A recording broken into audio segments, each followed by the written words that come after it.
Okay, let's do this. Another awesome painting. Oh, oops, let's go back here.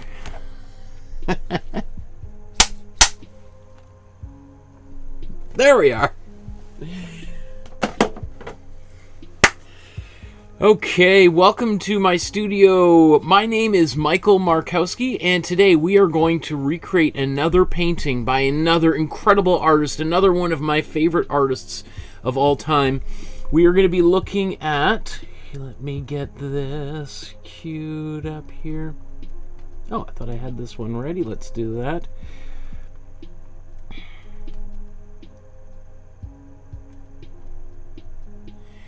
We're going to be looking at the work of Tyeb Mehta, and this is a famous painting of his called Kali from 1989.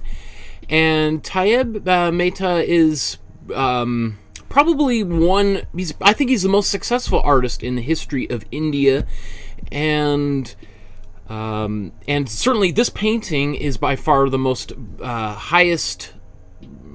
achieved the highest price at auction when it was sold in 2018, just a few years ago.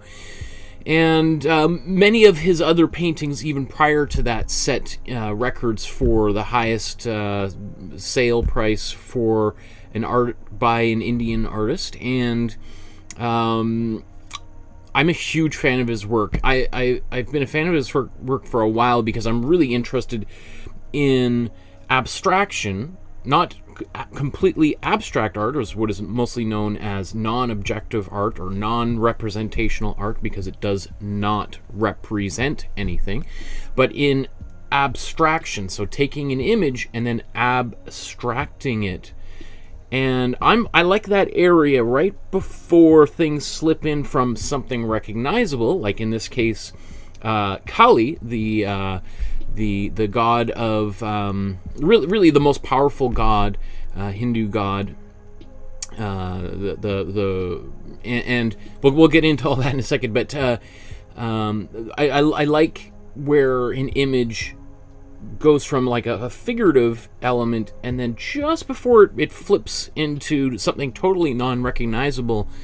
I love and Tyeb Mehta walks that line between something that is just barely kind of recognizable as something, and it's like, but what exactly are we looking at? I love that area. Now I know some people really like totally abstract art, or again is what is known as non-representational art, and we're going to be studying an artist who specialized in that on Thursday. But and there's other people who really like hyper-representational art, like photorealist paintings and drawings. But this is something that's near and dear to me. His particular style here, which has been compared to artists like Pablo Picasso. And when I think of the art that Picasso did around the time of Guernica, so the sort of post-cubist kind of work that he was doing. Especially a painting we're going to be making, maybe it's even next Thursday, the Weeping Woman that Picasso did. You'll probably remember. We'll have certain kind of remembrances towards Mehta's work here. Another artist that is also referenced with Mehta is Francis Bacon. Not the Francis Bacon who lived around the same time as Shakespeare, and some people think wrote all of Shakespeare's poems and plays. A different Francis Bacon, the painter Francis Bacon, the Irish painter who lived, let's say, like 1905 to late 80s. And Francis Bacon, very famously messy, wild painter, although the paintings themselves are wild, but not particularly messy, right? It's interesting. Anyway, let's get right into it here. There is a tracing that we are going to do, and I've done an outline of this painting, and then you can download it and print it, and to help you get this whole painting started. So let me show you where. Oh, you know what? I haven't even created that. Let's go to a new window here. And let's open the Dropbox folder. You can see all my links here. So I have a huge folder of Dropbox files when this eventually loads up that we will take a look at. And within all those folders, you'll see all of the different artwork that we've been making over the past... I'll just wait for that to show up here. Over the past 140 episodes. So I've been here at least every Tuesday and Thursday at 4 o'clock Vancouver, Los Angeles time for over the past year, making paintings. And in this Dropbox folder, which is... Okay, I know, I'm almost out of space. You're trying to sell me some more space. I get it. That's your whole business model. Okay, so let's look down in here.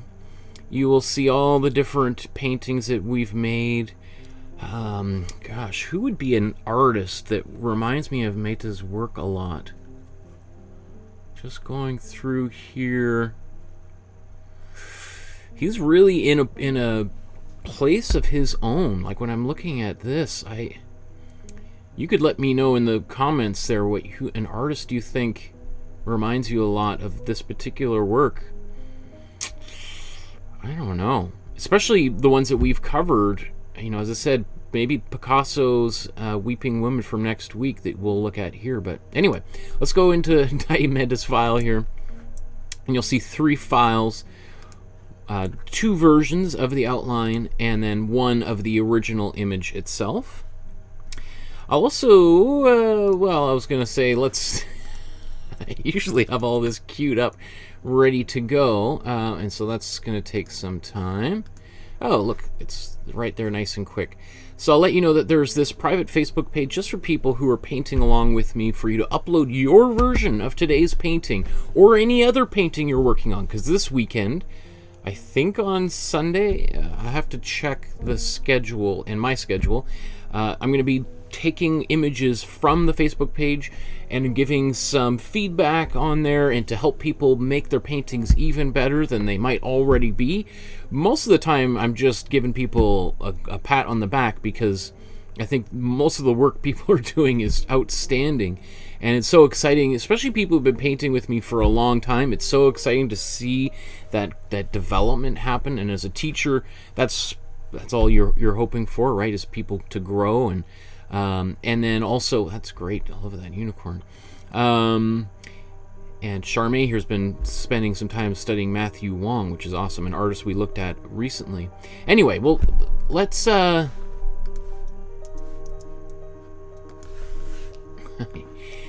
so Tyeb Mehta lived till age 83, right? Born in India, passed away in India, but during that time certainly saw a radical change in, like, basically after World War II, India was partitioned, right, into Pakistan and India, and which was a traumatic period of time for anyone, not just in India or what is now known as Pakistan, but for anyone in the region. It was, and the reverberations from that are still felt to this day, right?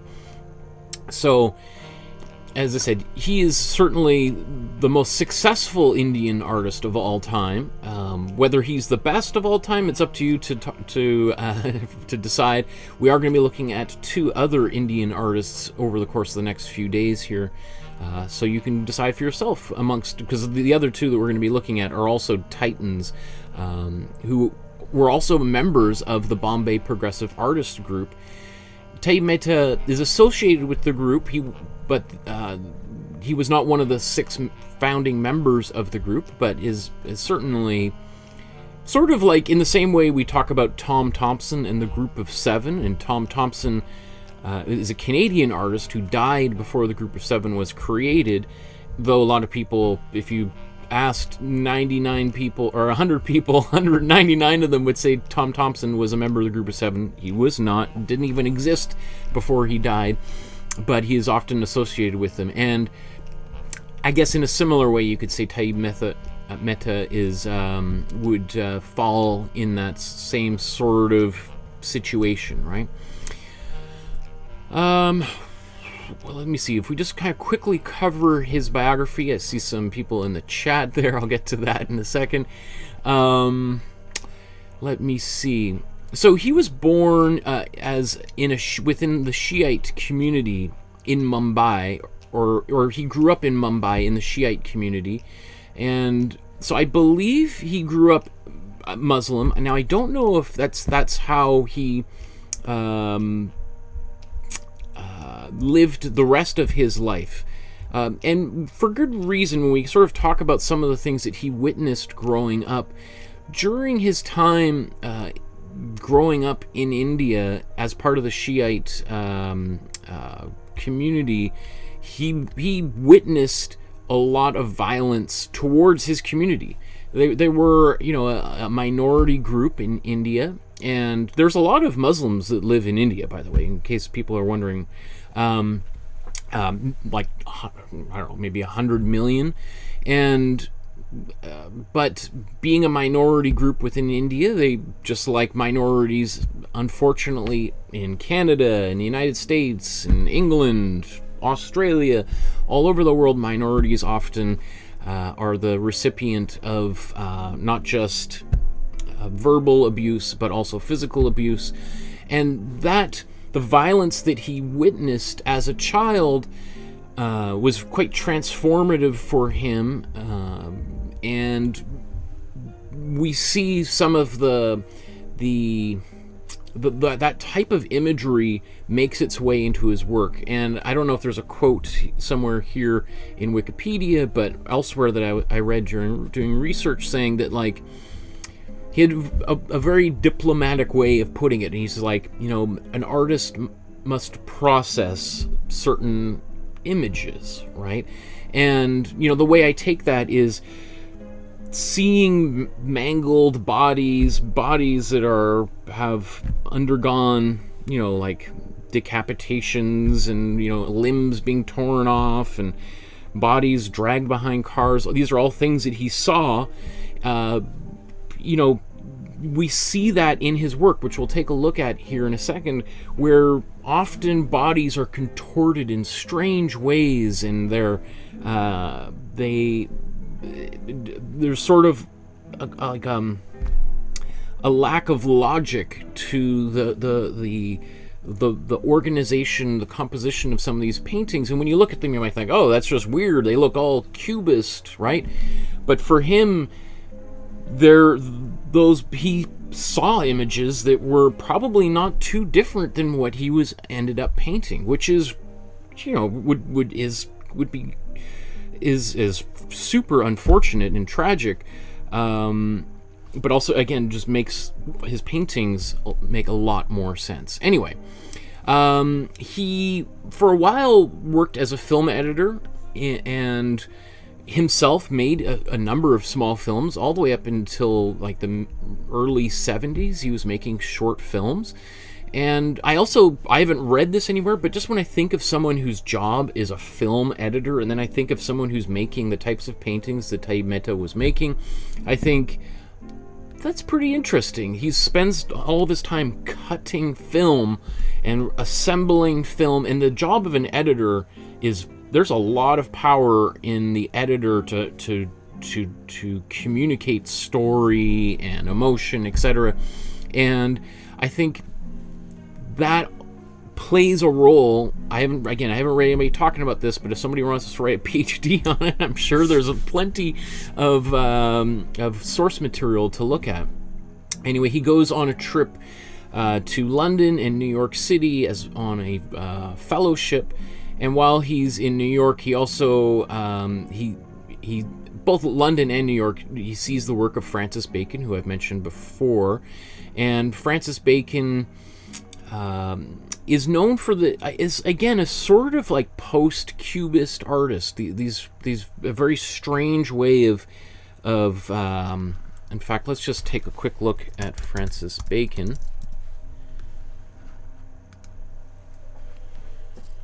Not this Francis Bacon, right? As I said, there's often a confusion, but here's the paintings of Francis Bacon, and we have these like weird distorted figures.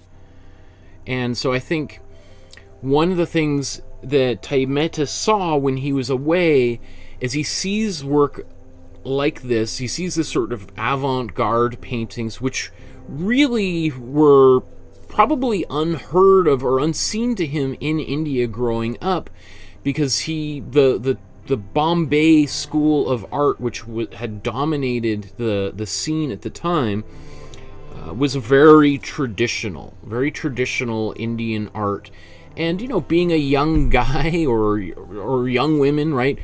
All, like, when you're in art school, you kind of wanted to rebel against your teachers and things, right? And so I think he was just like, wow, there is nothing like this back in India. So when he comes back to India, there's a number of artists, like-minded artists, who want something maybe more progressive than the stuff that they've grown up around. And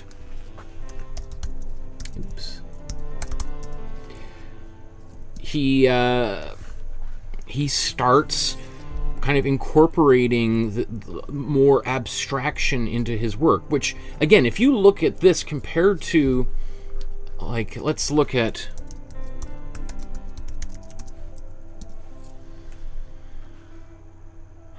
you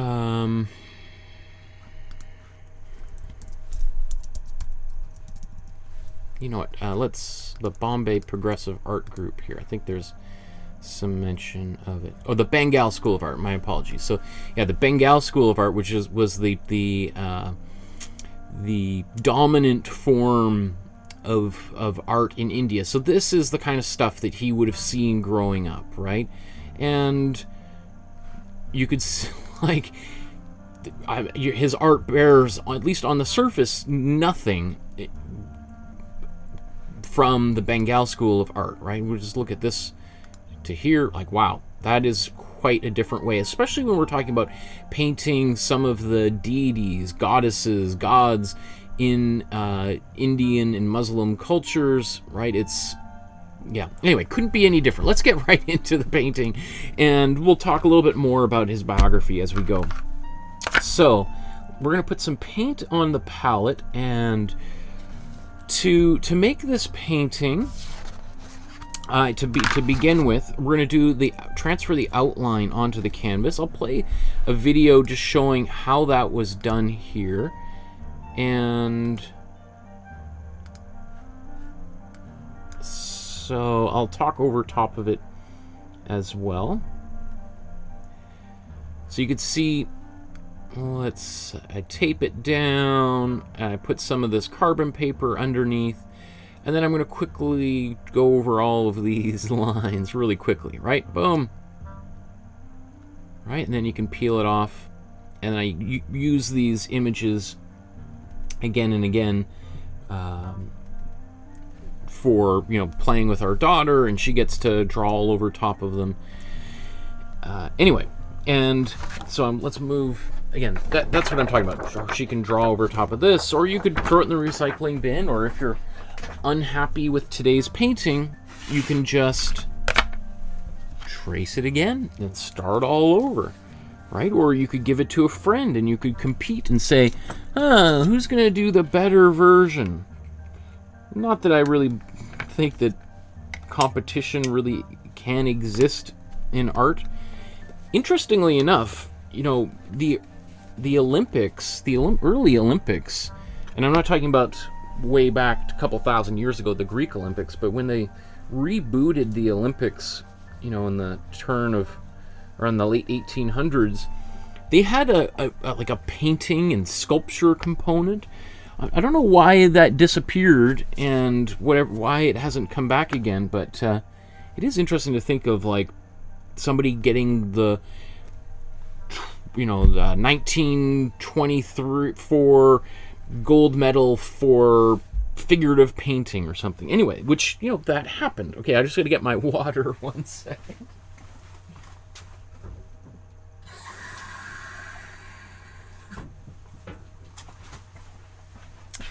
Okay, so I'm going to take some of this just regular water. I'm going to put that mix it in here. Now, this is really the only time I ever use water when I'm painting with acrylics.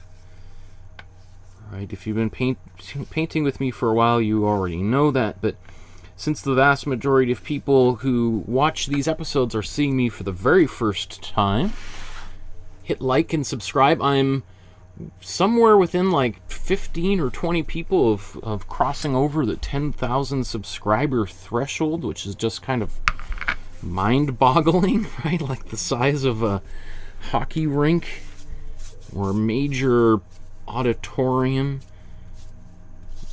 You know, like a, well, it's probably bigger than most symphony auditorium spaces, but for me, that's just like blows my mind that there's that many people following my content out there. Anyway, so I've just gotten back from vacation. My wife and daughter and I went to Pender Island, and this is not just an... Here's another digression.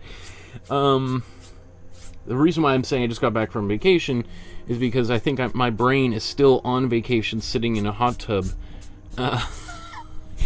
And that's why I can't seem to stay on one train of thought for more than a couple of minutes here. So, yes, we were away on vacation for Canadian Thanksgiving, which was beautiful, and it rained a little bit, but we just stayed inside and relaxed and slept, and there was a hot tub. We had a little cabin. This beautiful place called Woods on Pender.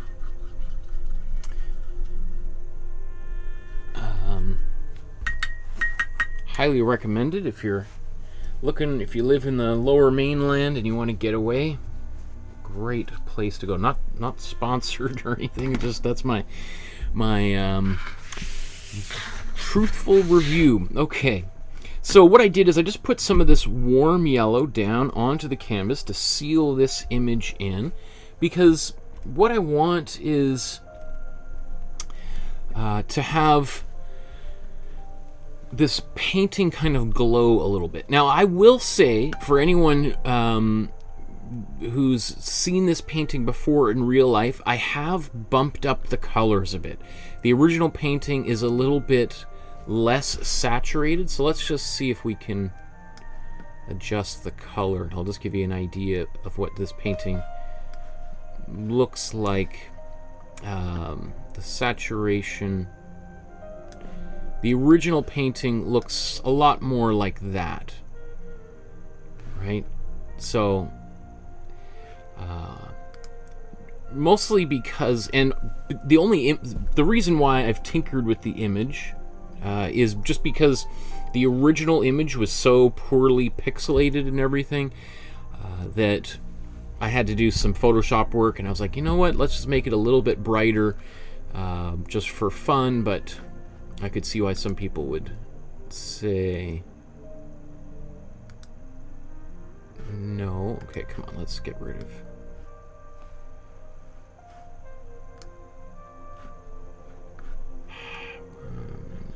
Sorry, I'm trying to get rid of... Hide... There we go. Okay.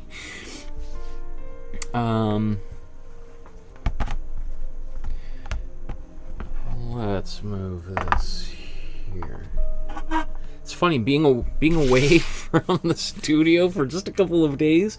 I feel like everything is different. So my apologies as I try to get back into the swing of things. And I'll have plenty of time to do that because I'm doing a couple of paintings. Well, I'm painting today and on Thursday, and then I think on, is it Friday or Saturday, we're doing another painting, and then we're going to do our feedback session on Saturday or Sunday or somewhere around there. And then all next week we're looking at the art of Picasso. So we're going to be basically painting all next week, and then we're doing a Bigfoot painting. So if you feel like you wanted some more content from me, there's a tidal wave of it about to come ashore. So let's put some paint on this palette. Now, as I look at the painting, you know, there's not, you know, there's certainly not a bright red, although I guess, okay, now what, I've got this big magnifying glass. I never noticed that before. How do I get rid of that? Hide magnifier. Okay, there we go. I guess we got a little bit of warm red in here, but we're going to be mixing some colors anyway to some of this red, maybe to get some browns and modify the colors that are already there. So we'll be using some of this cool blue in the background for sure, and probably a bit of this warm blue in the foreground. Although I think he probably used,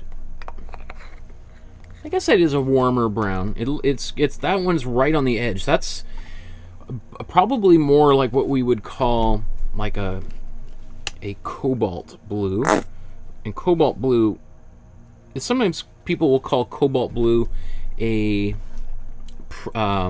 primary blue, just because it's basically right in the middle between warm and cool.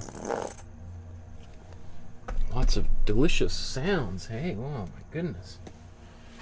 And you know what? Right, instead of opening up another tube, I have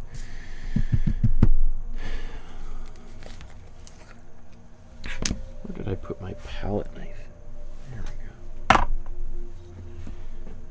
gonna use,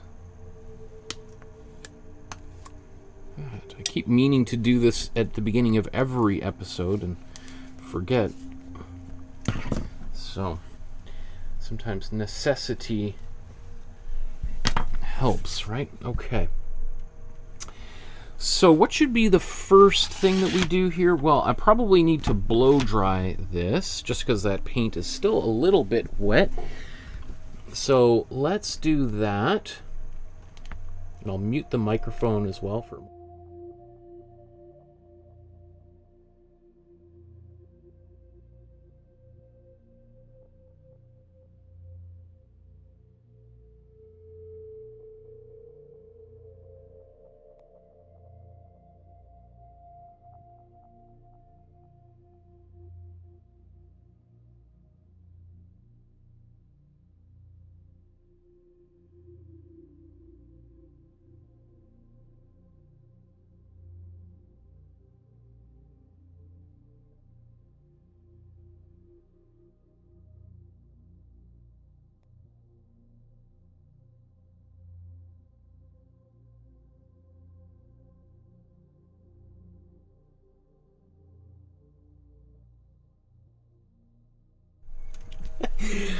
I see we've got Lolly there. Hello, everyone. And Paula says, hi, Lolly. It's been a long time for this class. Nice to be here.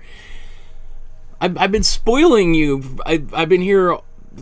I've taken my normal break from Thursday to Tuesday off, and it seems like a long time because I've been doing so many episodes over the course of the summer where I'd be painting 4, 5, 6 times a week. Paula just has been playing table tennis. Heidi says this painting reminds me of Goya's Saturn devouring his sun. Very perceptive. I would absolutely agree with you. I mean, I was thinking a little bit about that, but obviously that Goya painting looks very different from today's painting. But content-wise, you're absolutely right. It's, and almost compositionally very similar as well. So let's and Dolores is here, loves Pender Island. Okay, so let's get right into this here. Got this nice primed canvas. I love it. So the way that I'm going to start the painting is the way that I typically begin every painting, which is go from back to front. So in this case, I'm going to paint this cool blue with some white back here. We're going to make like a lime green, which is a cool yellow and cool blue, and maybe a little bit of white in here. And then down here, this will be kind of like a a cool brown, really. So we'll basically take the colors as we're making them and just put a little bit of cool red, and we'll get this area down. And then we'll go into the foreground images, and this will be a cool, or warm blue, sorry, maybe with a little bit of white. And then this is a warm yellow, not too different than the color we already have right here. Okay, so let's begin. Let's take a good helping of white here. And some blue.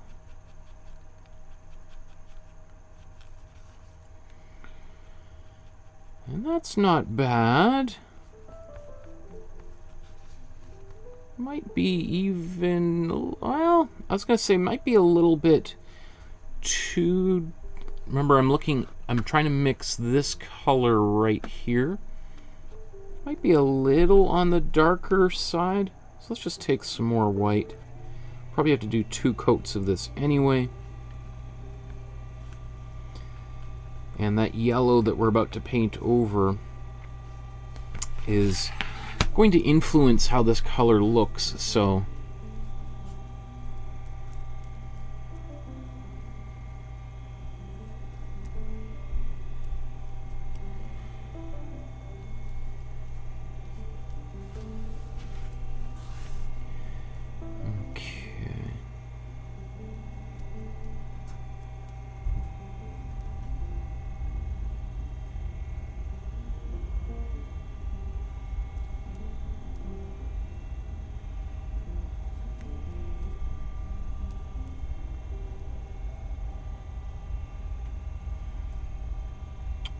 So remember, we can always paint, if we paint over anything, we can always fix it. So I always like starting this with a bigger brush so that I don't get trapped into doing tiny details here.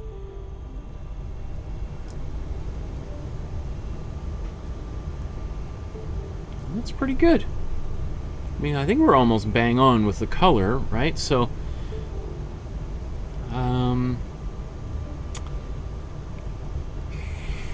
part of me just wants to blow dry this right now. Let's do that. I'm just gonna blow dry it. Let's put this color on, and we'll be done that. We'll just move forward. So we're just gonna march down here with the background.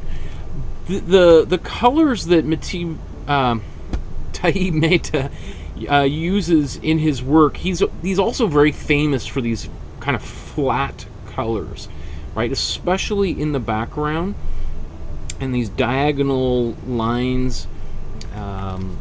Which again, some people ascribe to the kind of the cutting and slashing of things that he saw when he was young.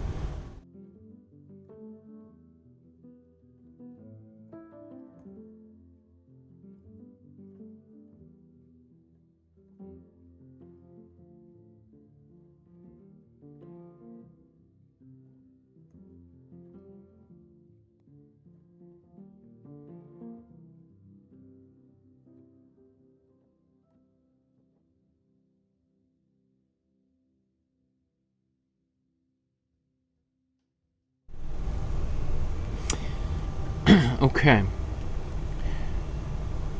So typically, what I normally do is I would just sort of let this sit and then start painting another area. The reason why I'm sort of going a little bit different and just trying to get this done right off the bat is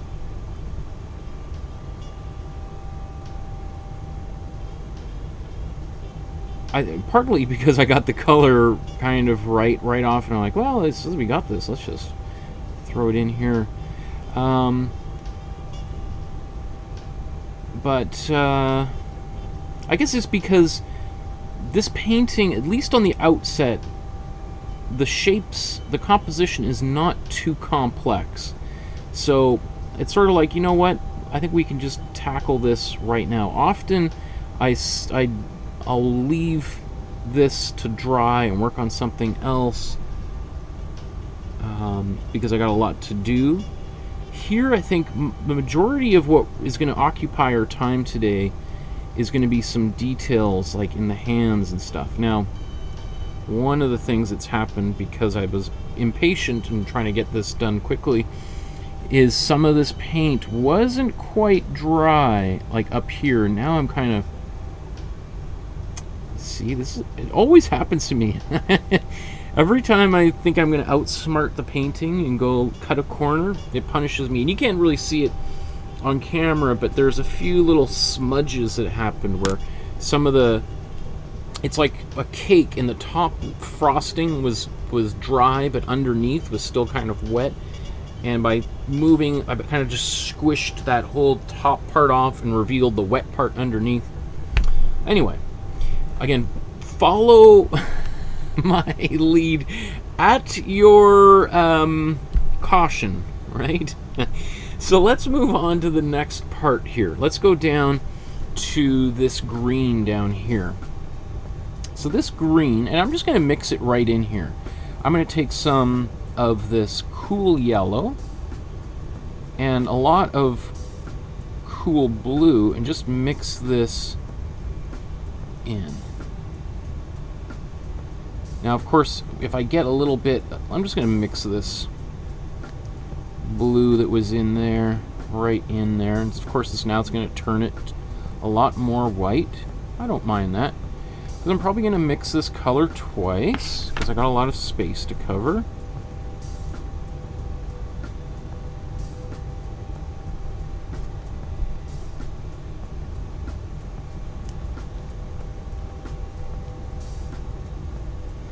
And the second coat can be a little bit darker.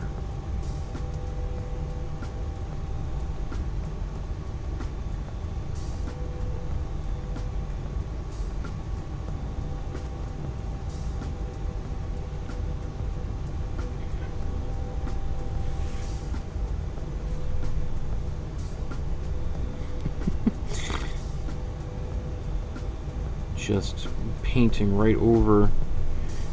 I guess there's a lot of paint on this brush, so let's just wipe that away.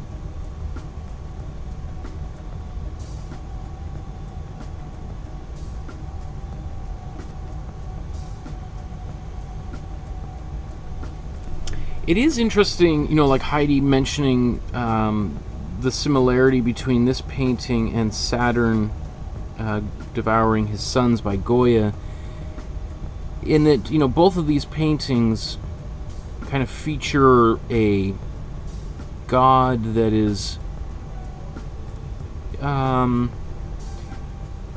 in the midst of what appears to be kind of some sort of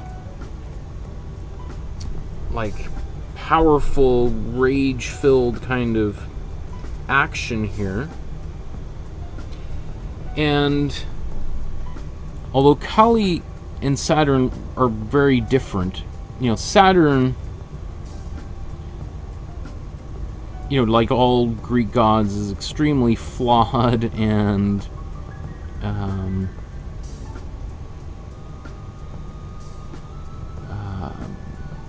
sort of like an abusive father figure. Whereas Kali is known as like the sort of mother of all things, and the destroyer of evil, and the protector of the innocent. So, you know, while some people might be like, oh, I didn't really, because I know a lot of people didn't want to paint the Goya painting. They felt that was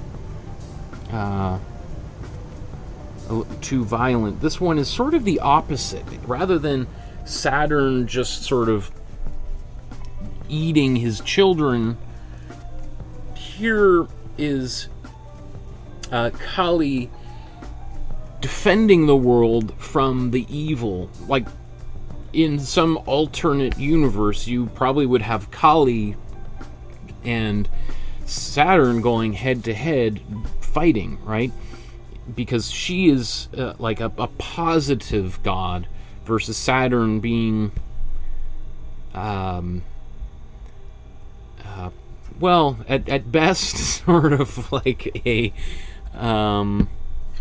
neutral, you know, all of those Roman Greek gods were sort of indifferent to human civilization and did whatever they wanted to do despite humans, just as children might do with ants crawling in their backyard kind of thing.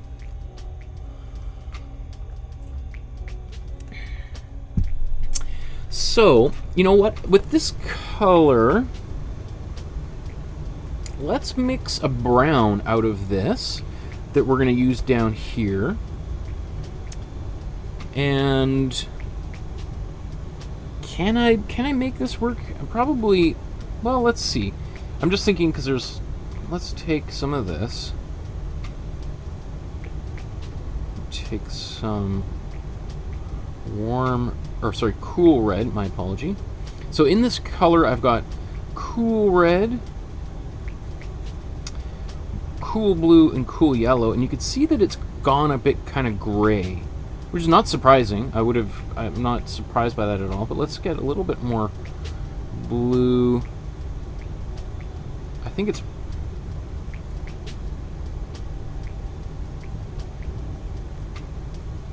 I want it to go a bit more brownish.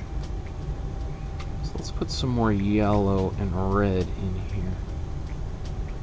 So that doesn't, to keep it out of the gray zone. Alright, so now we got this. It's a very dirty brown, right? And then what I'm trying to do here is paint this area down here. So I'm gonna wipe that paint off my brush. I'm not gonna bother cleaning it because I don't need it to be perfectly clean. Let's actually mix it right here. So let's just take a bit of this color.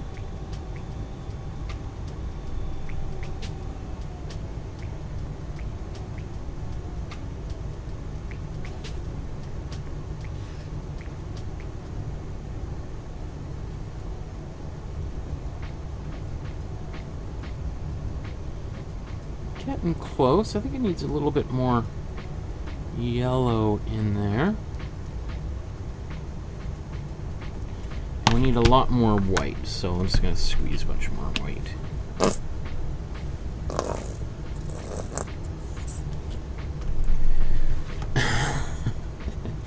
Okay, so let's just take all of this white.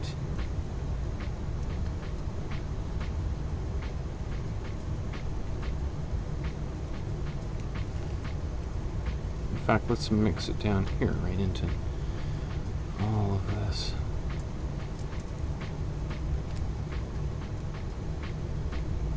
So let's make it a little too much yellow. Maybe not.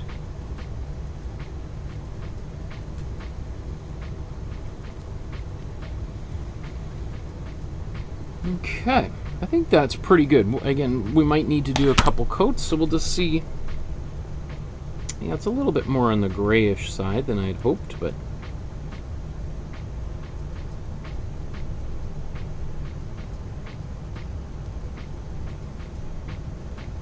and the next coat we'll just add a little bit less of the brown and more yellow in there.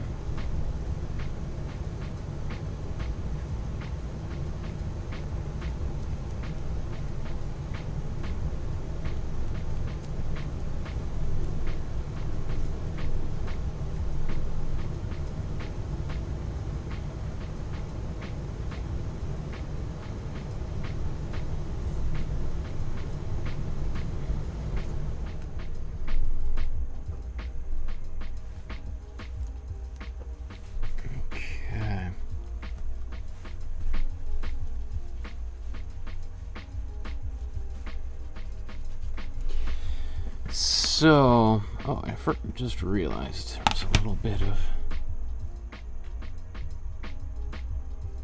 that green there.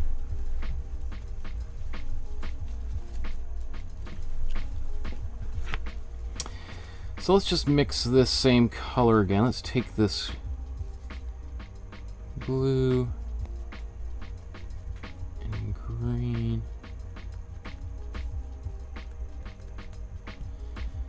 I might take again just a little bit of that warm, or sorry, cool red from across the aisle there. And I'm going to put even more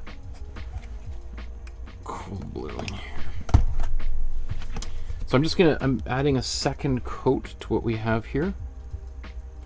So let's just make this a little bit more blue.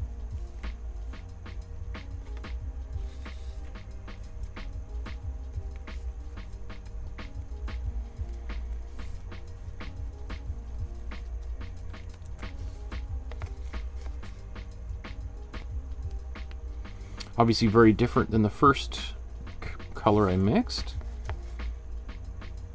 But I did want a little bit more yellow in there anyway. And I think I want,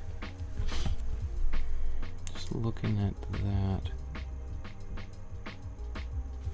let's get a bit more cool yellow in here. Oops, that's more warm yellow.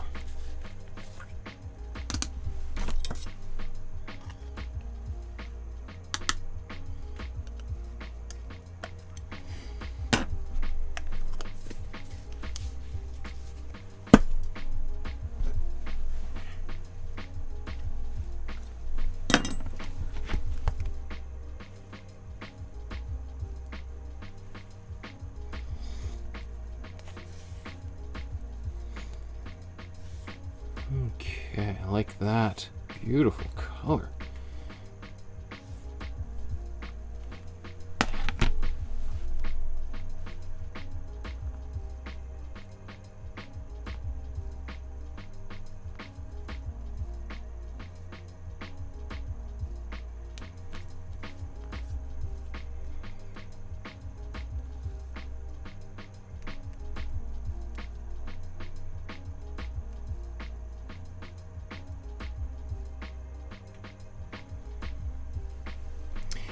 So doing the two coats that I've done here obviously will make for this background color a much more solid color, which sometimes is great. Sometimes you want a little bit more of the foundational color of your painting to show through here. And I'm sort of two minds about it. Like, it wouldn't have bothered me at all if I had had a little bit more, like if I was trying to race and get this painting done as quickly as possible, I would have been perfectly happy doing this as one coat. But since I'm more interested in doing the best job possible at this point, and as I've gone on, some of these paintings have become a little bit more intermediate, which is a good plug, because in January, I think right at the beginning of January, I was just kind of going over the schedule the other day before I left for holidays.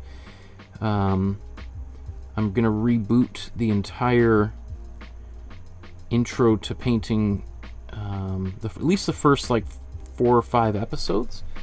So if you have a friend who's looking to get into painting, you could tell them, hey, look at this thing I've been doing the past year. We're gonna restart it. New free class on YouTube. You can get in from the ground floor. So it's a little bit patchy, and that's just because I've been impatient here and I didn't let it dry. So let's I am gonna blow dry this, because now I want to do the bottom again, and I don't want to run into more problems. So I'm gonna blow dry that and maybe do a little touch up in this green. So 1 second here. Let's mute.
Okay, so let's just take a look.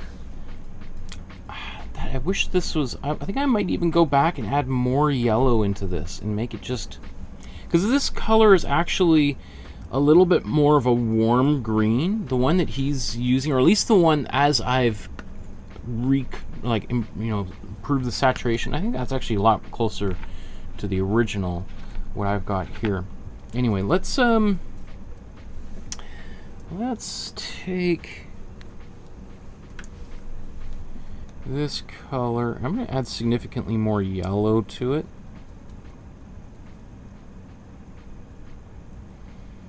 On the second pass.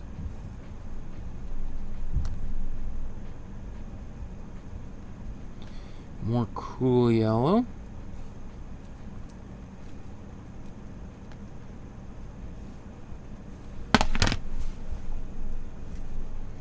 And look at that. Bang. Bullseye. That just goes to show, like, you don't always mix the exact right color immediately, right? Sometimes it's a process, right? Painting is a process.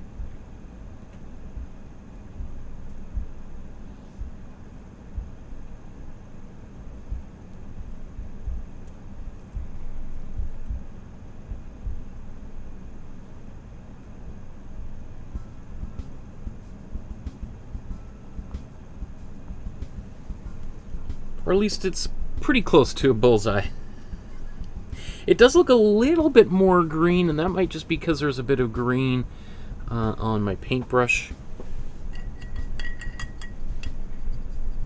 But I like that. I think it works well. So let's come back. This is still a bit wet, and I'm going to probably regret this in about 30 seconds. But I'm just going to mix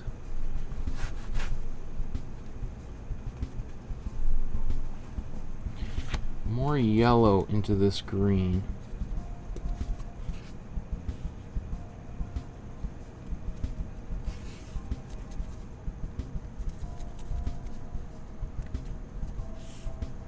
There we go. I think I'm getting much closer here.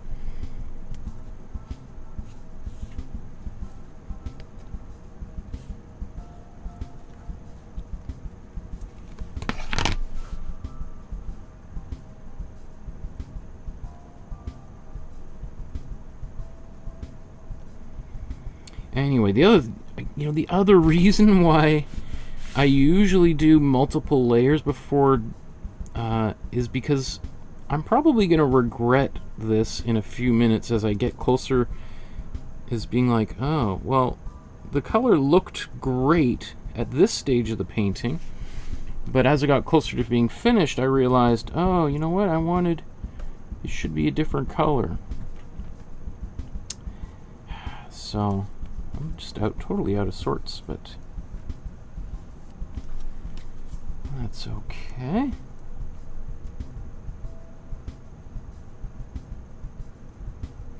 It does show like there's lots of different ways to accomplish a painting, and it's also good for me just to do something a little bit different, and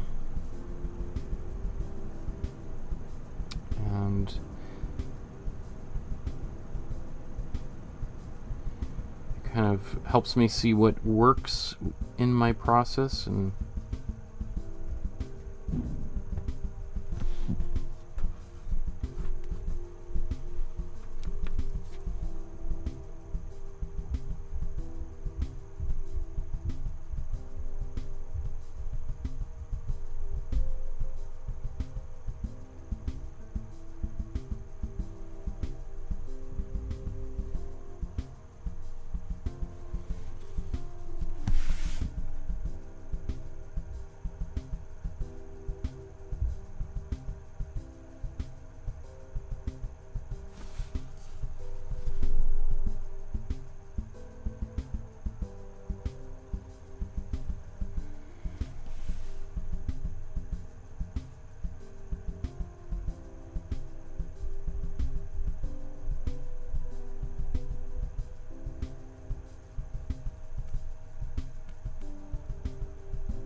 goodness, Michael. Okay. I'll leave that there. Can I?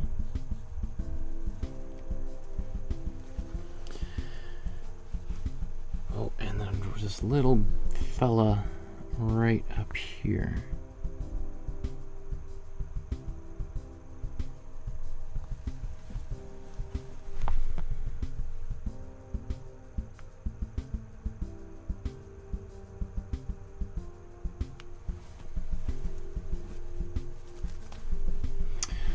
Okay, so now I'm pretty happy with the background. I don't know if I'll need to even touch the background for the rest of the painting unless I happen to drop something into those spaces. So, which is usually, it's very different than normally the way I paint is I'd pass on the background and then paint a pass of the foreground and then go back, finish the background, and then finish the entire painting with the foreground.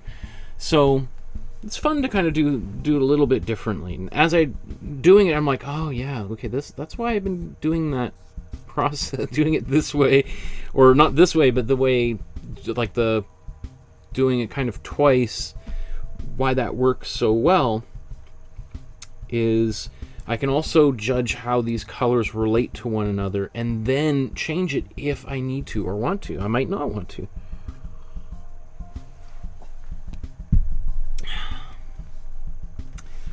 So let's now go into the figure in the foreground here.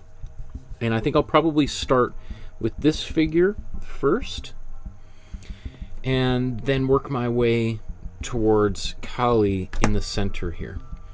So this figure right here is essentially the same color that we have back here, maybe slightly more brown. So let's mix a slightly more brown yellow than this, right? So we'll take some of this warm yellow. Let's take just a little bit of warm red. You can see it becomes orange very quickly, right? And then let's take again just a little bit of warm blue, maybe whoops, a little bit of that. Let me get kind of a brown. Let's get a bit more red in here. A little bit more blue. Okay. So here's this color. And then now I'm going to sort of mix it again next to it.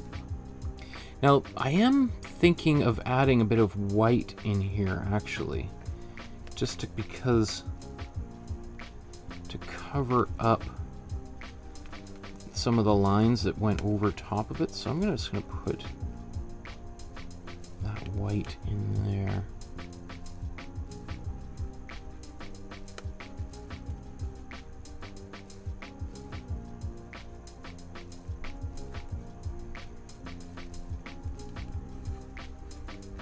And then maybe the second time I paint this, maybe it'll be a little bit less white. Okay, I'm going to use this big brush again.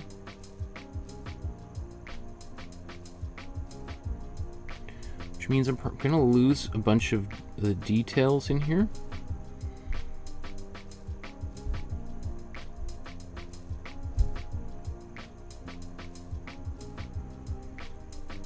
Or the pencil lines, I mean.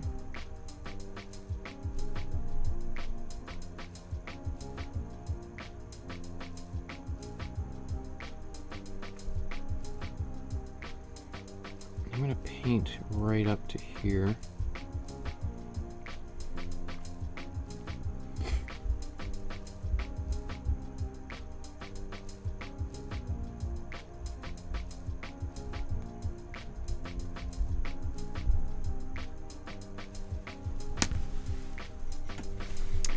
And just quickly downshift into a smaller brush.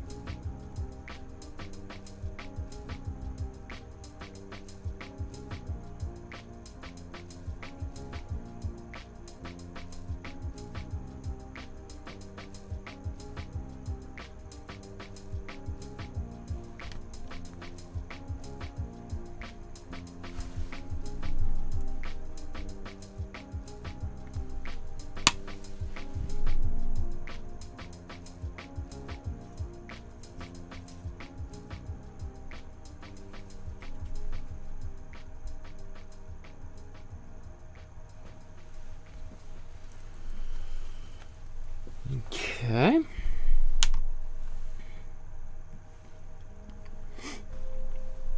Now maybe while that's drying, let's should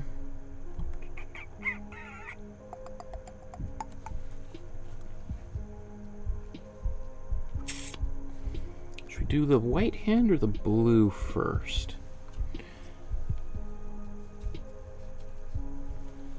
I think I'm gonna do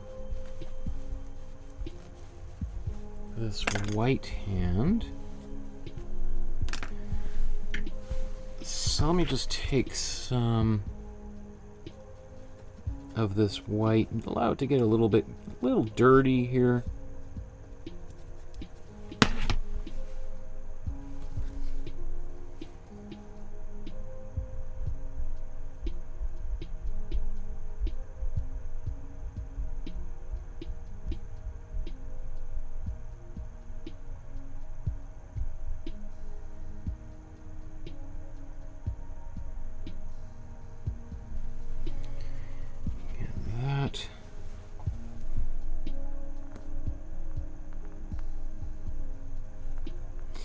A big part of this painting, which we haven't really talked about, is the outlining. And so I might use my the black Posca acrylic pen that I have here to do some of that.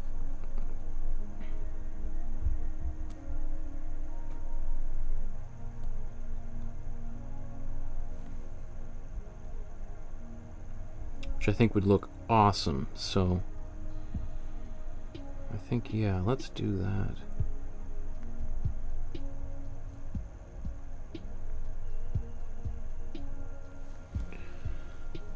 Okay.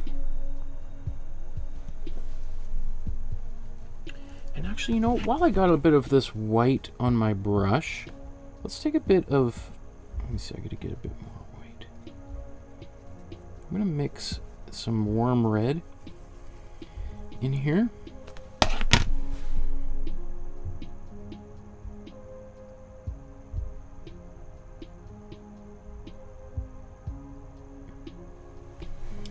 And so that becomes kind of a pink, right? And you're probably like, whoa, that's the wrong color. But, yes, maybe at this stage it's the wrong color. But I'm kind of establishing a color which I'll be using later on. Same thing with this kind of sash here. I'm going to make that a much darker burgundy color later on. Okay. So now all I have to do is paint in the cool or the warm blue for the figure in the front, and then maybe go back and touch up a little bit on the figure.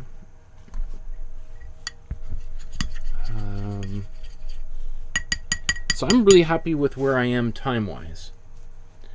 I know I get, like, every day I get comments from people saying, like, oh, it's 45 minutes into the episode and I still haven't begun painting yet, or you talk too much.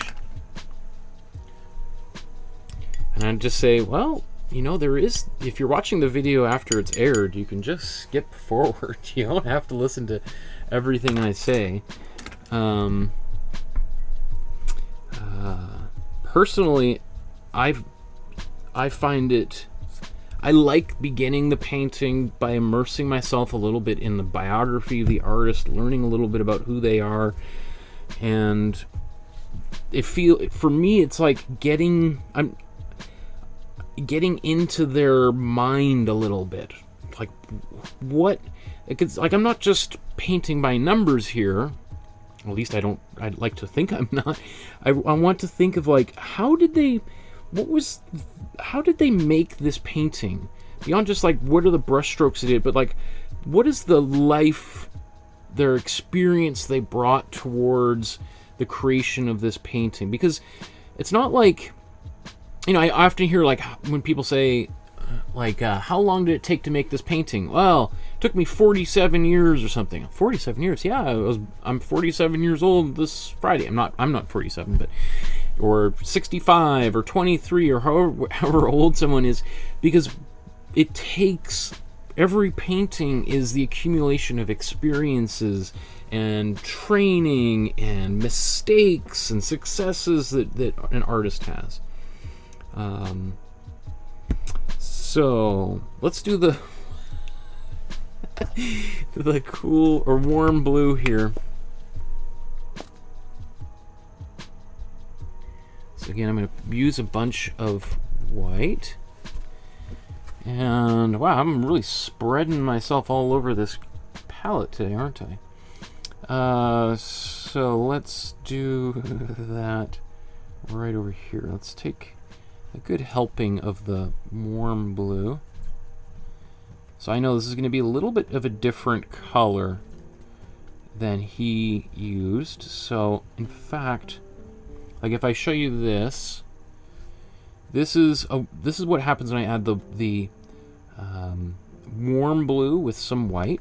You get this a little bit more of a purpley blue, which is what we would expect, right? Because it is a warm color. But I think we still want a bit more of the cool blue. So I'm going to add a little bit of cool blue into this color.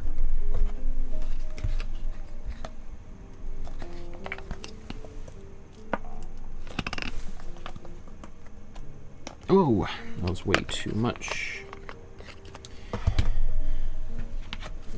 Okay, so let's take a bit of this our cool blue and mix that in here as well.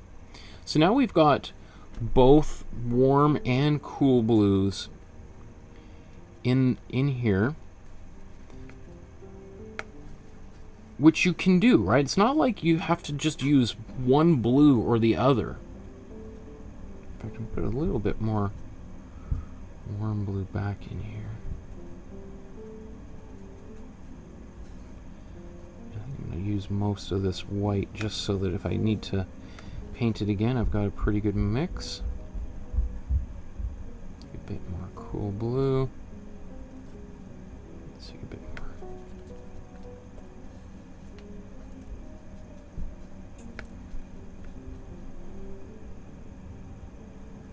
A bit more warm blue. A bit more cold blue.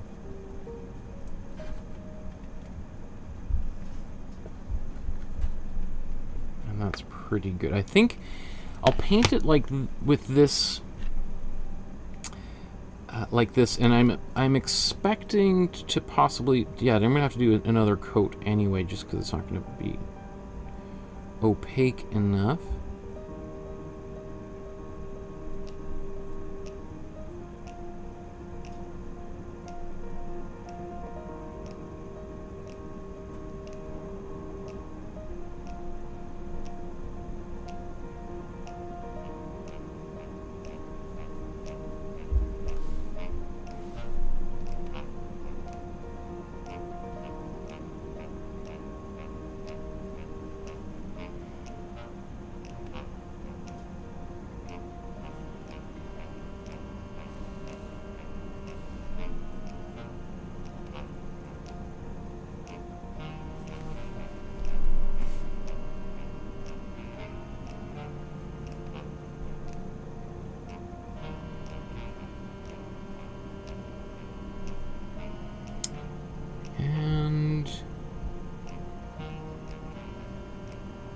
Let's just paint right over it. You've seen in the past where I've outlined things with black before I paint over like that. But I'm looking for a bit of a challenge today as I get back into my swing of things. So this is going to force me to have to eyeball a little bit of things.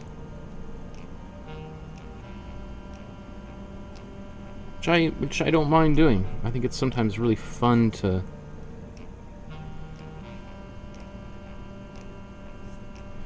have to do that.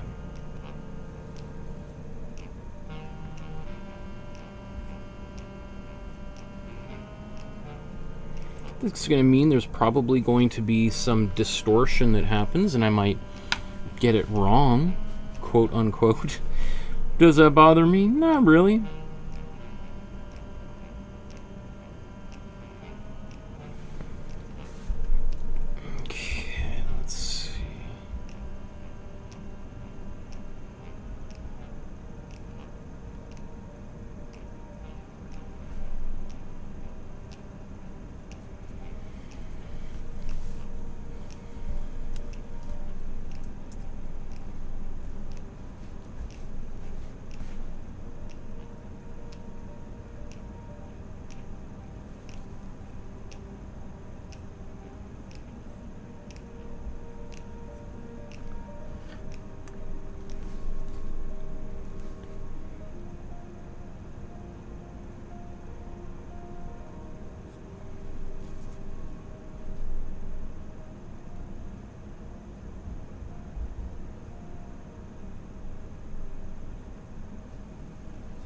Same thing with all these toes. You know, I'm going to have to eyeball a bunch of this. That's okay.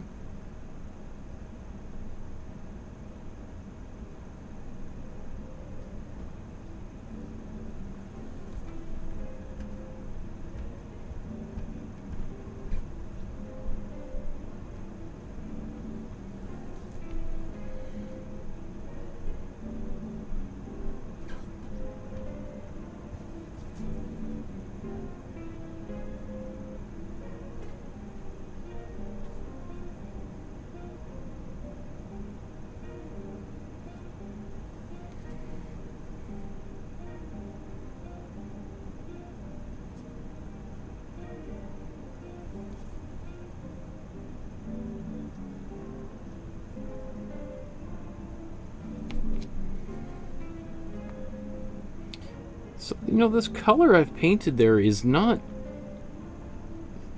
too far off. I think I still am gonna do a second coat that is maybe gets me a little bit closer.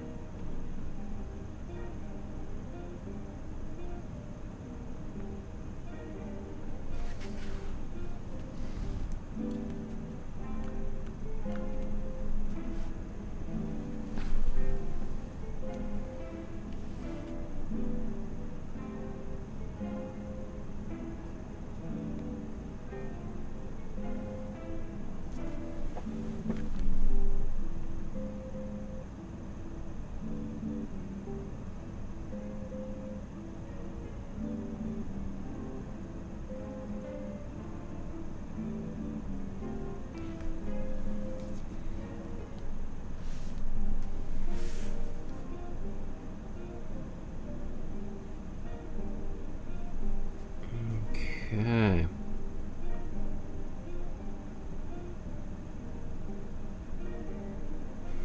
So personally, I'm looking forward to, now that all those lines are gone. Now I have a lot more freedom to add my own kind of touch to it. Now I know some people might look at this and panic and be like, well, I can't see any of the line work of the face. In many of the episodes I've done in the past, I've shown you how to deal with that situation just by painting. You could use black or dark blue or whatever else to, and then paint over it, and you'll still see kind of halo of it. But I just always like having a little bit more freedom to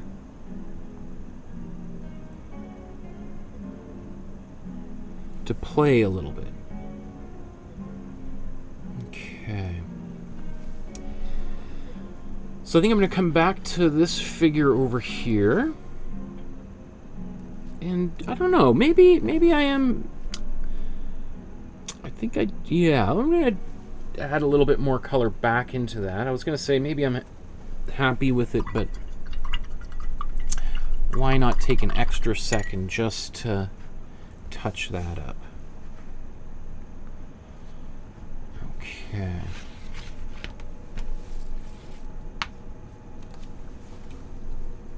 Just cleaning a couple of brushes there. Okay.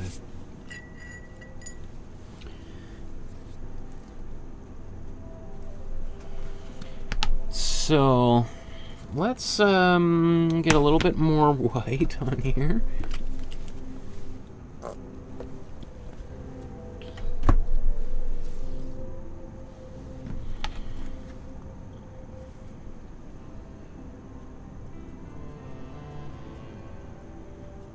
Take this warm yellow right out of the tube with some white in there.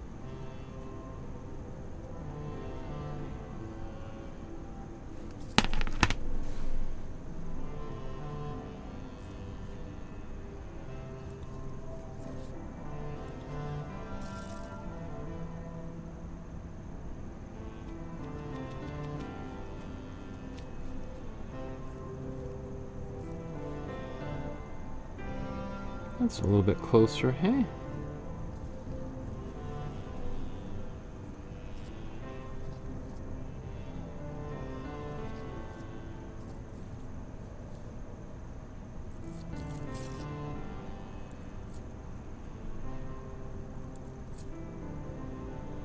I know there's a little bit of a different color down here, so I'm going to get that in a moment. I'm just going to paint this in right over top of it, since they're pretty similar colors.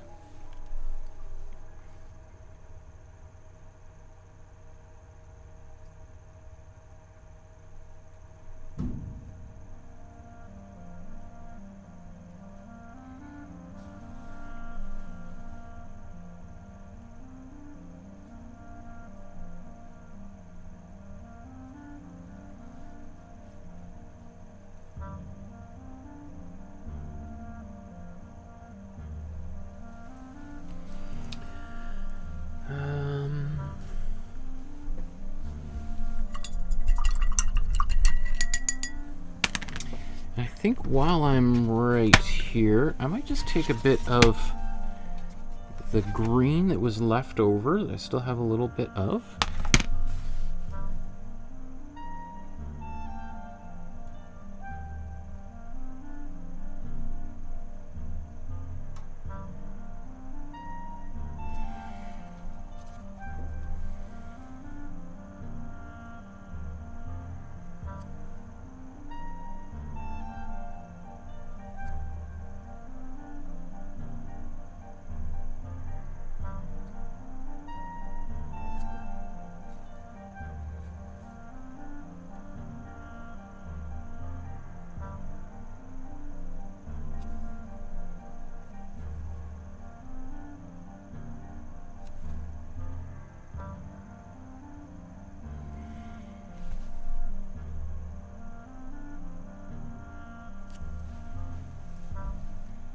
Okay.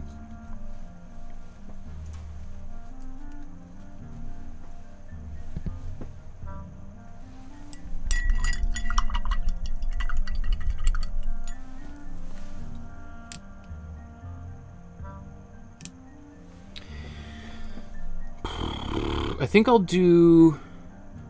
Well, let's do this little color here first.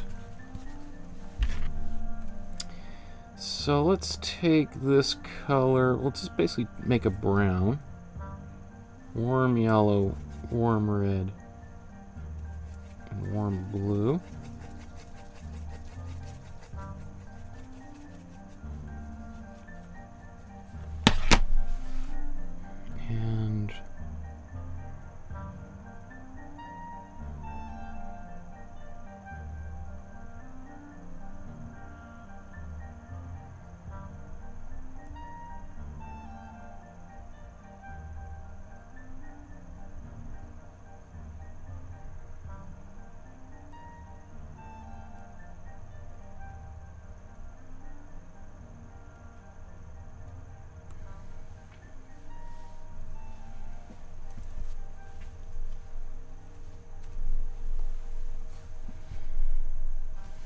And and then I'm gonna paint this blue again. This time, much less white in it. So I'm gonna mix it. Oops.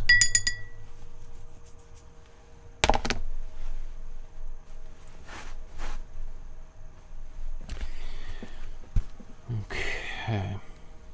So we weren't too far off, but I think we want to get a little bit more of a, just a little bit less of a tint.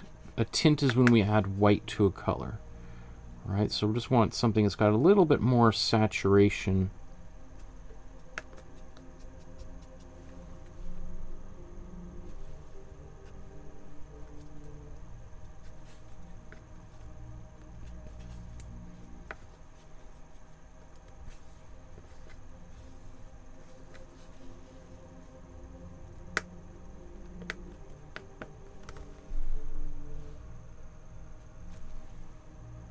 Just a bit more cold blue.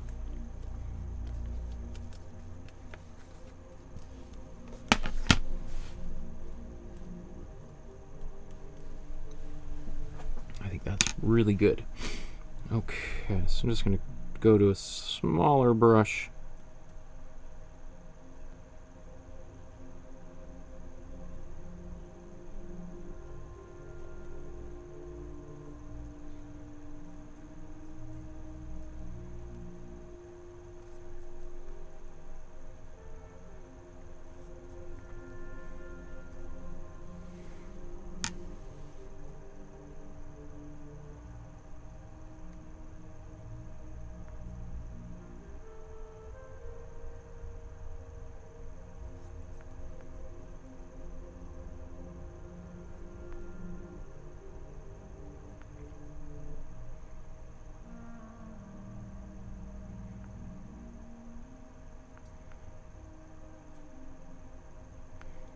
I might have gone a little bit too heavy with this color. Might be a little bit too dark now. And I think when I outline it, that'll be a bit of a shame, but it's okay.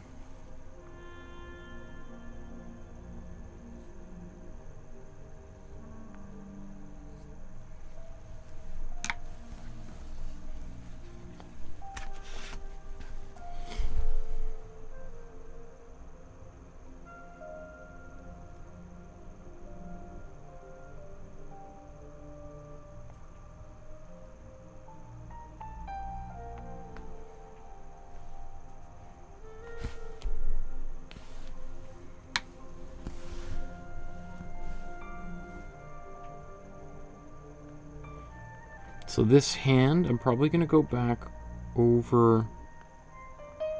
I saved it for last because I thought it would just be easier just to do it last.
Come down here and get these feet done.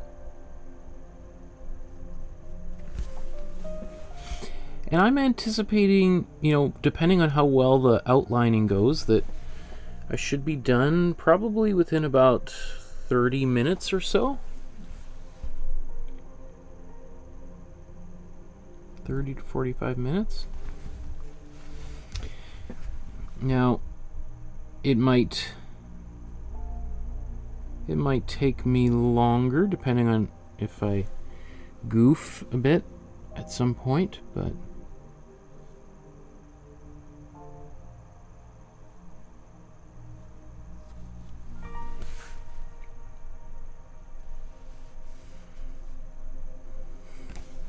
I try to, rather than leave time for mistakes, I just sort of go into it assuming that it's going to all work out for the best. And then deal with any problems along the way, because nothing ever goes completely according to plan, right?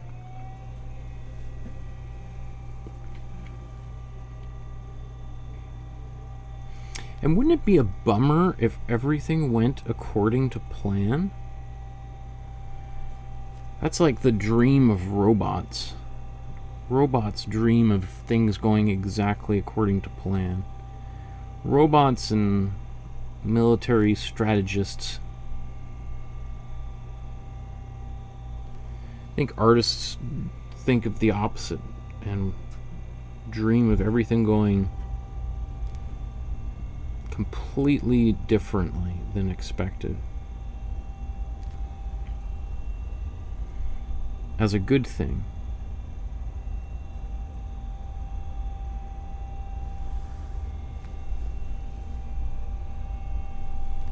Okay.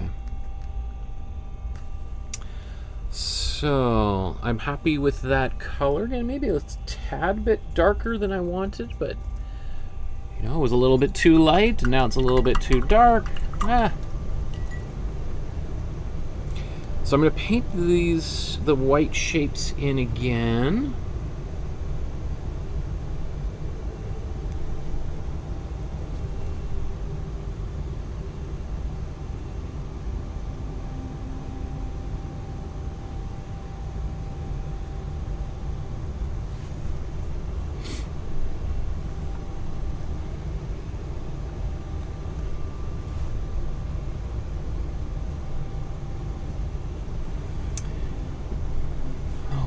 Okay.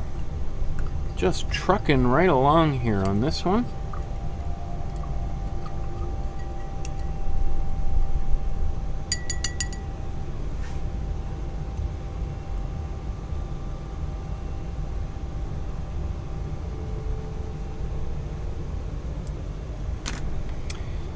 So, oh yeah, let's, this color, how did we get that? That was like a warm, I think I just mixed a bunch of random things I had on here just to get started, right?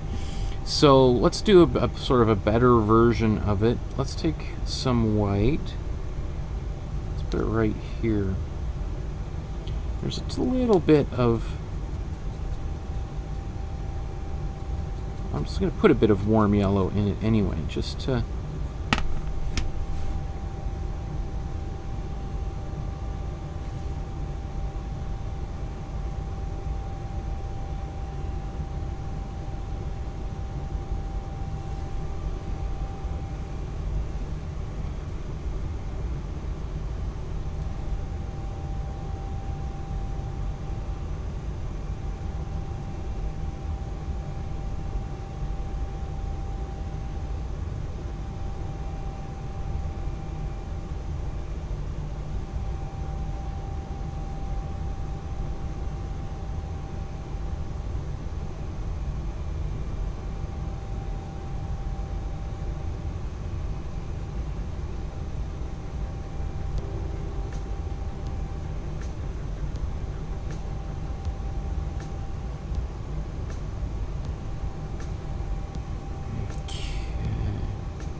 Okay.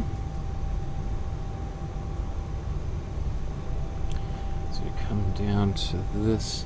Now there is, this one's kind of interesting down here because we could put some little pops of color in here. Now I don't know if, you know, these little bits of yellow and orange and red and stuff, if that is in the original painting, or if that's just sort of like some fragments from the compression of the JPEG image.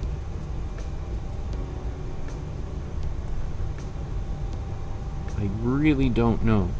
So I feel like what I'm going to do, I'll paint it in, or I'll use the acrylic pens next, and then we'll take a look and just see, maybe do we want to add a little bit of this or that here and there, and so we'll play it by ear a little bit.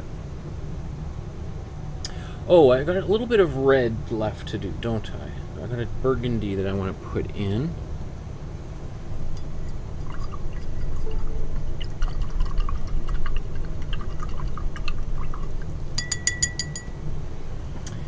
And there's John saying hello. Hello, John.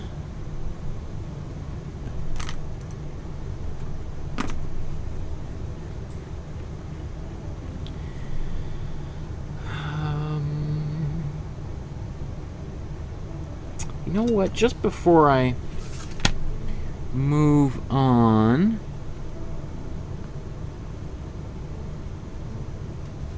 and while I've still got a little bit of this green that hasn't dried,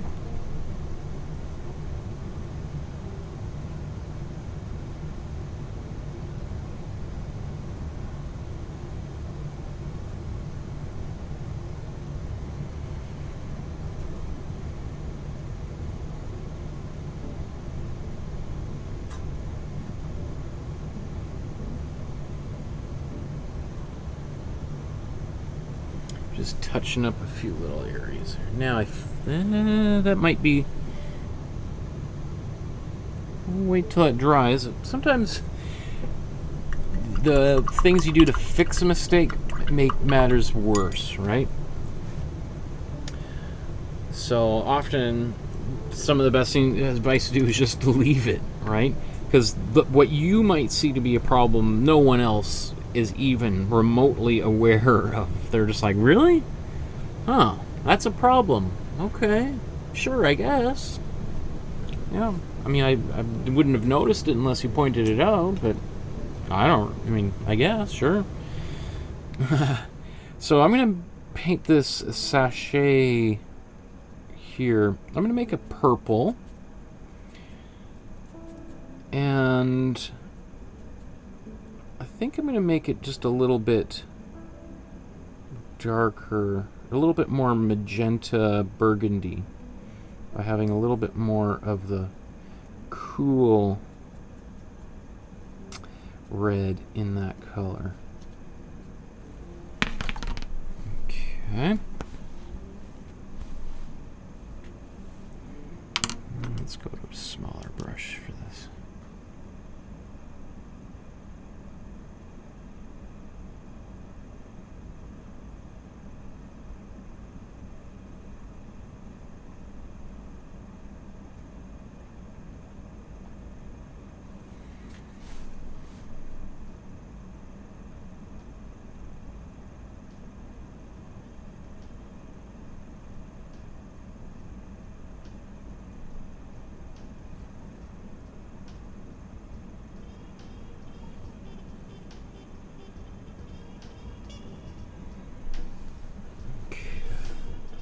Leave that for right now, and then we'll, if something needs to be done, we'll come back to it afterwards.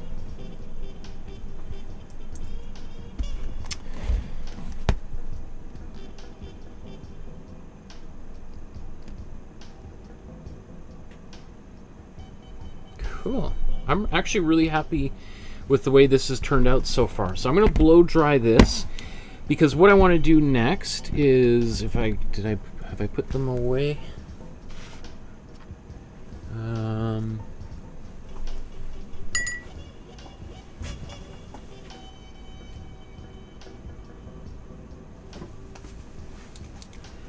So what I'm going to do next is I'm going to use this Posca marker.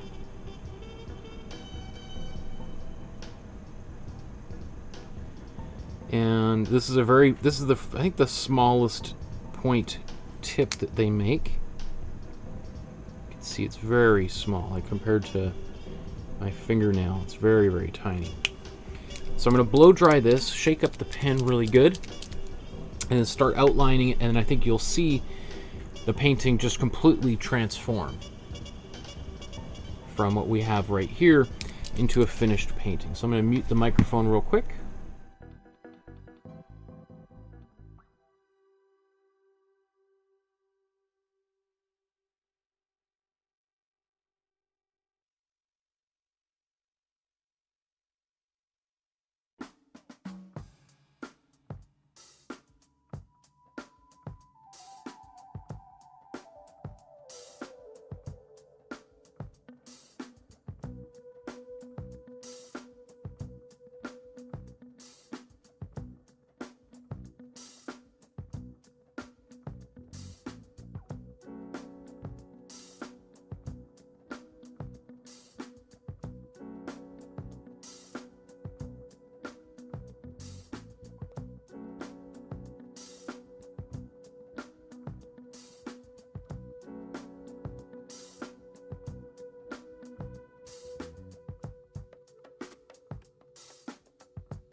Okay, so the reason I was spending a little bit more time blow drying that than maybe normally is because I'm going to be using my acrylic pen.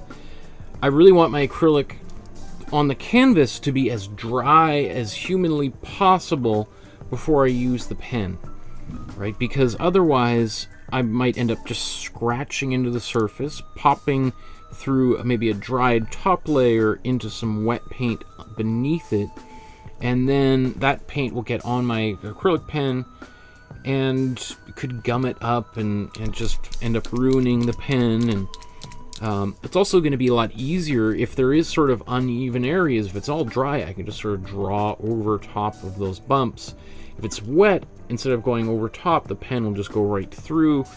And not only might it ruin the pen, but it might, you know, just make that area just look kind of all gummy and gross. And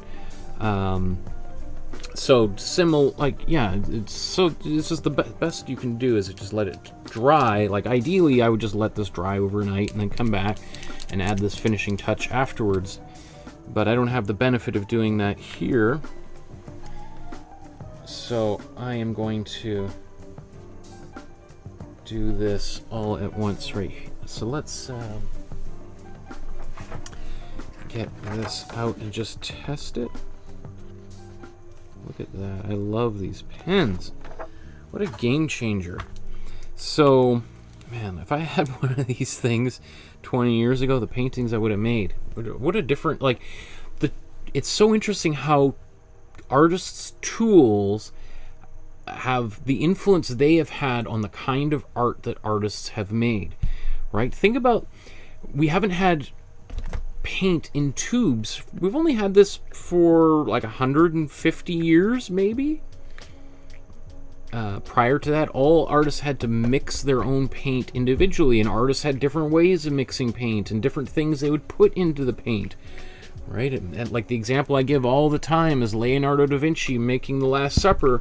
He was making it up as he went along, like the how he made that paint, and the paint was falling off the wall as he was painting it. Right? It's in miserable condition now, but it wasn't that much better 500 years ago when he was painting it, right? So the fact that I can recommend a tube of paint and you can go buy that regular tube of paint, that kind of thing would have just blown most artists' mind, even maybe 80 years ago. Like we haven't really had consistent brands of paint for that long. Like, it's, you know, we think we're you know, evolutionarily like giant leaps forward than where we were in the past, but that past wasn't that long ago. John says, what brands of paints do you use or recommend? Great question, John. So the kind of paint that I'm using for all of these episodes that I've made 140 paintings with is this Amsterdam brand of paints. Now, this would be considered probably your mid-range, like your student grade, kind of like art school student grade paint, right? You know, probably a professional artist would not use this acrylic. The reason is that it has all of the pigments are synthetic, and which means they're created in a laboratory as opposed to being organic or mineral compounds that have been sourced from the ground, literally. But honestly, for the most part, 99.9% of the people on Earth would not be able to distinguish a tube of this, which costs about like $12 American, to a $80 tube of golden, like the highest possible grade of paint. Like, most people would just not be able to tell the difference, right? And it's sort of like, you know, when you hear people talking about like, oh, you know, MP3s are garbage. You know, the only way to listen to, you know, like all digital music is garbage. It just sounds flat, or the bass is. the way to listen to real music is on a record player. And you're like, oh, okay, really? And then you get I own a record player because a lot of my friends are musicians and they just give me a hard time for listening to music on my phone. And I get a record player and I'm like, maybe I don't really know if I can tell the difference. So it's the same sort of thing with, anyway, so the paint that we're using for these paintings is this Amsterdam paint. Personally, in my own professional career as an artist, I've been painting with oil paint for the past 20 years.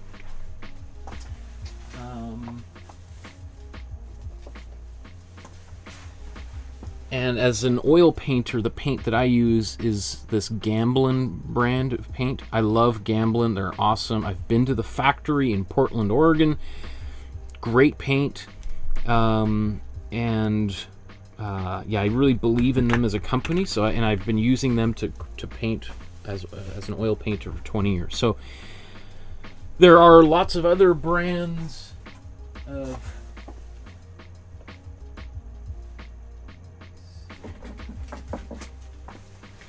Here's a couple of acrylic paints that I have used many times. Here's Opus, which is a Canadian art supply store, based here in the Vancouver area, and they've been really good to me. They've featured me on their website and their channel, and I've done events with them and everything. So they're really great, and they've Opus. This would be, you know, again, this is like your beginner professional artist, like right out of art school. This is maybe the kind of brand of acrylic paint you might get. It's again probably I mean, this tube of paint's probably like $20, and this one's $12. Right? So, and then you have Golden, which is probably arguably like the best acrylic paint out there. You know, again, if I was to get these 3 of the exact same colors by these different brands, this is also who makes Amsterdam? It's a Dutch company that have asked me to do something with them. That's a whole other thing I'll talk about maybe in a future episode, but what is the name of this brand? Royal Talons, and they make oil and acrylic paint as well. So, but again, would you be able to? Would the majority of people know the difference between any of those colors? I would. I bet you not. Right? It's sort of like, remember, I'm old enough to remember when Pepsi was doing the Pepsi challenge with Coca-Cola, and you would try sipping one, and could you tell the difference? Which one did you like better? And most people couldn't tell the difference. And let's see, now that I've been holding this thing in my hand, waving it around, drying out the tip, I'm gonna start starting it. I hope that answers your question, John. And there's links to the acrylic paint that I'm using today in the description below. And if you want to see a list of all of the different tubes of paint from about 12 different acrylic paint manufacturers, I made a video in the description below. I think it's called like Acrylic Paint Buyer's Guide, and so you can watch that video and you can see the exact colors I suggest you buy from all the different major acrylic paint companies, so that you can mix all the exact same colors that I'm using. Okay, all queued up, fueled up with tea. Let's move right into the final phase of the painting here. So where should we go? Let's how about let's start with this figure here on the left.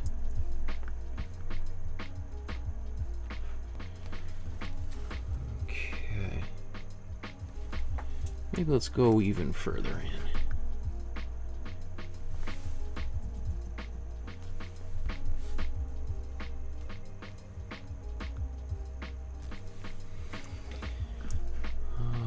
Okay. Now, obviously, the painting, the original painting ends like right here. All right, if I just take the original painting ends here, I have a little bit of extra real estate on my canvas, so I have all this extra little strip to work on. So it's not quite, maybe, is this an arm that extends, you know, further off here, or is it part of the head? I don't really know. Now that I'm looking at it, maybe I should have had that arm continue off, but it's okay like this, right? So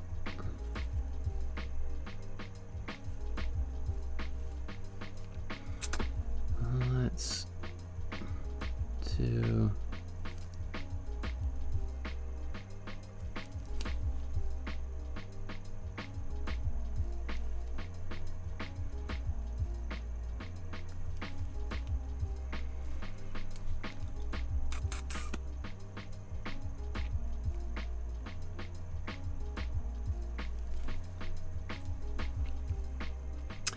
I'm totally unconcerned about doing these lines exactly the way they appear in the original. So, just as a reminder for anyone who's like, this terrifies them, don't worry so much about being perfect. Perfection is the enemy of art.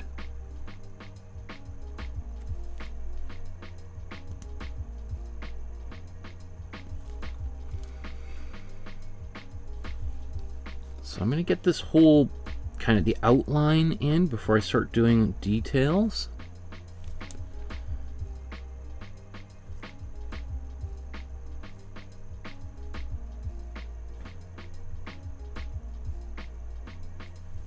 I love the way he does these sort of fingers. They kind of... It's just very different than most kind of hands that I see illustrated elsewhere.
This is interesting, tricky business down here, right?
Cool. So it's a little bit different than the original. but I'm happy with the way that's turning out. So let's just keep on going.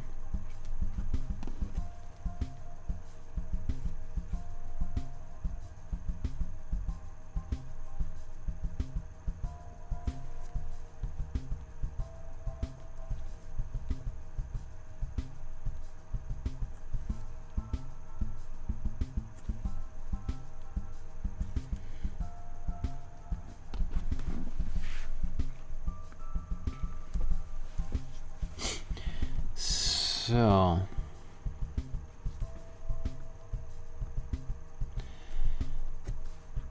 let's bring that up. So what I'll do here is start with the mouth and locate that, and then work my way out, because it's always like, what is something I can use to build against? Like, what is like a landmark?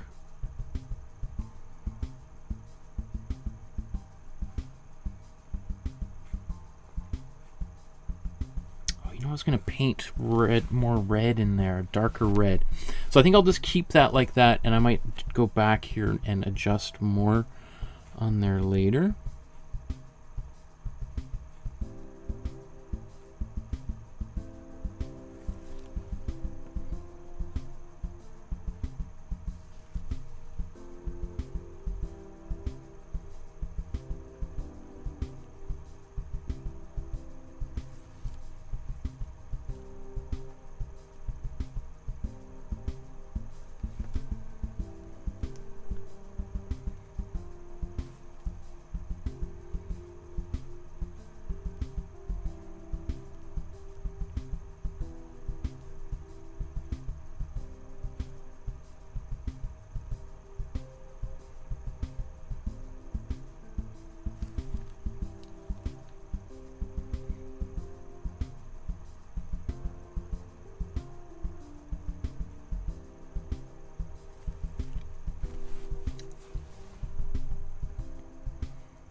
Okay, where are all these arcs going?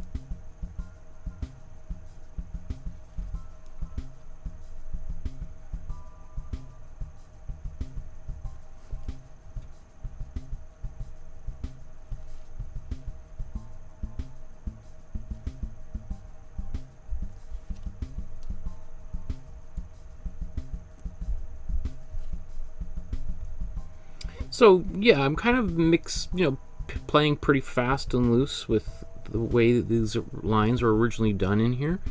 I've never been particularly concerned with getting it exactly right.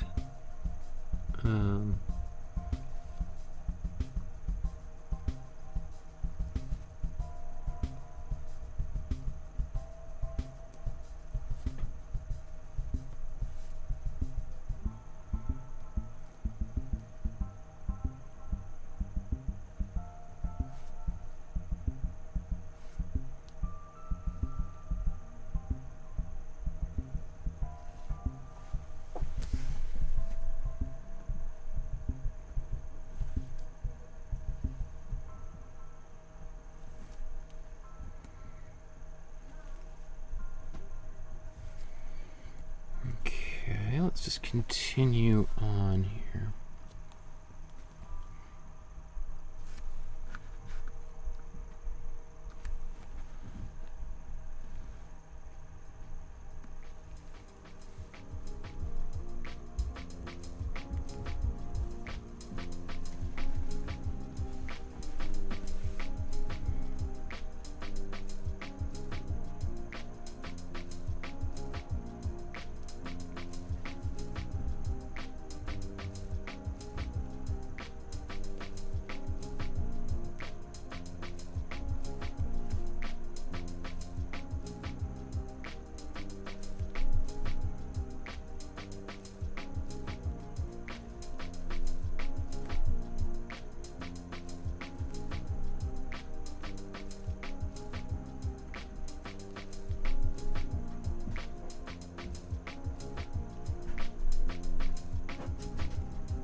So the reason why I'm starting at the top and then working my way down is I just don't want to have wet pen that I'm going to be, because it's acrylic paint. It's going to take time to dry just like regular acrylic paint.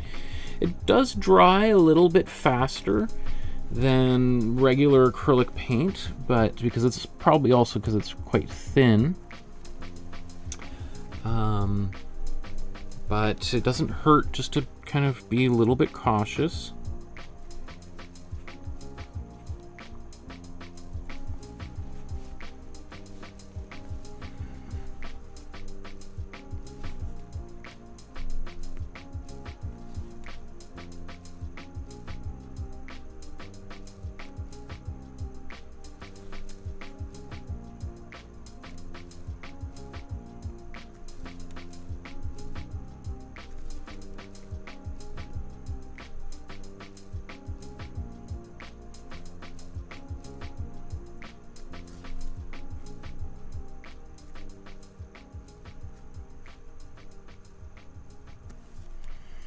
Like the way that he draws fingers is, I just think is awesome. It's very few people draw fingers this way, or in my experience that I've seen, and most people want to try to draw them so-called correctly. And this is one of my favorite things about doing these particular, like these streams, is especially when we look at art from different cultures, is it gives us an opportunity to see a completely different way of doing things. And as an artist, for me, that's like, I'm addicted to that. I love seeing different ways of doing the human body. People have been painting it and drawing it for tens of thousands of years, and in the Western world, we sort of start to think like, we've done it all. Every different way has been explored. And then you see someone from a different culture who's got a completely different take on it, and it just blows your mind. Like, whoa, okay, there's still lots of room. Lots of room to explore and to do different things, and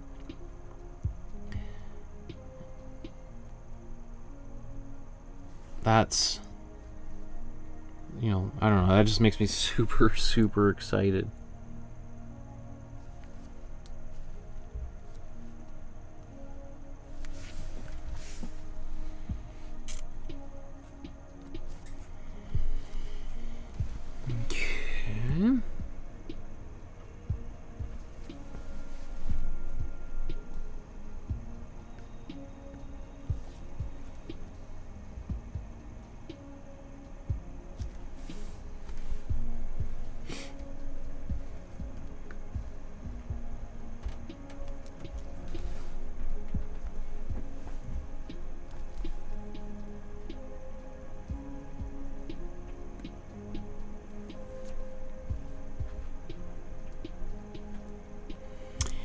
Yeah, John says, that's a great point, John. The fingers and hands look like they're in motion. Absolutely, 100%. That's why I love his style so much. And again, I think that's also one of the reasons people think of Francis Bacon a lot, because Francis Bacon's portraits have like these faces that look like they're blurring, like a double exposure. And so what's interesting is, Tyeb Mehta, like, is doing a little bit of that Francis Bacon kind of thing, but in a much more graphic way. And when I say graphic, I don't mean like graphic violence. I mean graphic in terms of pen. Pen is like, we think of like pen as being a graphic tool as opposed to paint, which is more about color, right, and shapes. Yeah, absolutely. Great point. Thanks, John, for mentioning that.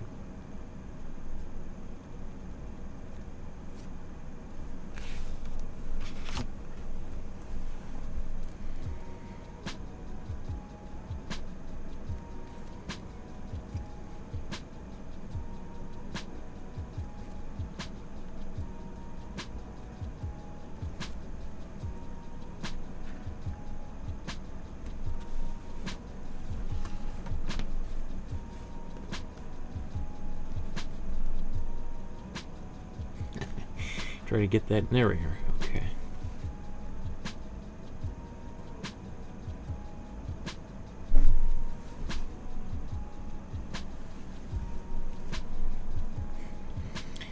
I can't remember. I said it was going to be done in half an hour, like probably an hour ago, but I'm getting close.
Interesting. Okay, the way that I've painted this foot is supposed to be in front of, so the blue should probably go here. But let's just, again, let's embrace his style and see if we can make it work.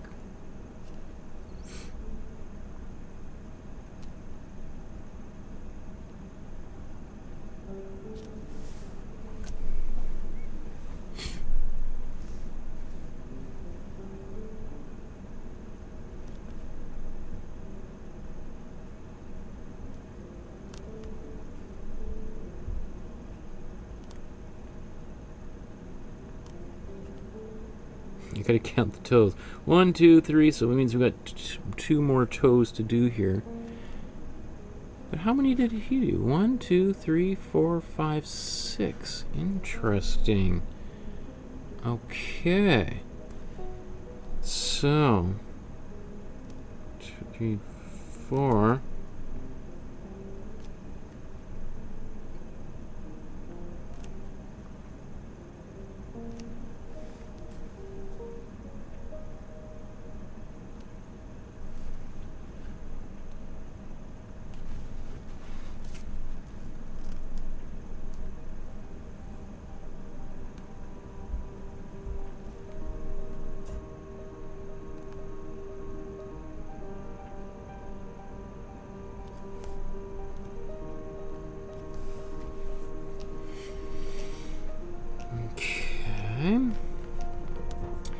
So now, as promised, I'm going to come back and do a little bit of, just put a bit of darker. Have a good night, John. Thanks for tuning in. So I'm just going to put this darker red in here. Oops.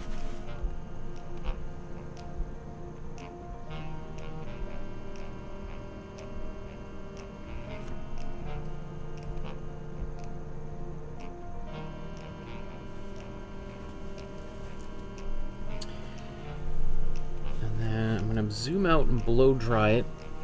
You know, I did get a little bit of red outside of the black. That's okay. I can also make that work too. So let's just zoom back up.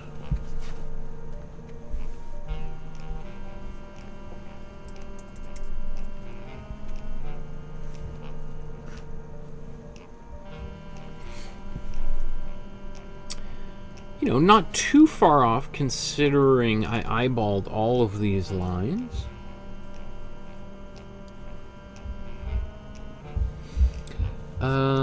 The question I have in my mind is, should I do a little... Again, I'm not sure what some of these colors are. If they're these little fragments, is that from the JPEG compression, or is that actually happening? I think... Because I'm not sure, I might just do a little bit of glazing in those areas. So maybe before I finish the mouth.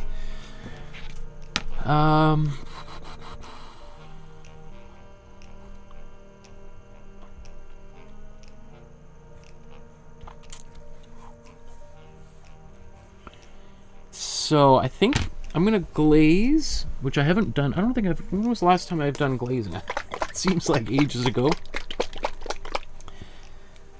So, Lolly says, looking great, Michael. Thank you very much. I appreciate that. So, let's get a smallish brush. Some of these cheap brushes I bought a year ago, you know, like, I have to glue these to make them last another year. But probably, I mean, like, this one has completely lost its shape. Like, it used to be square, and you could see that the bristles have literally worn away.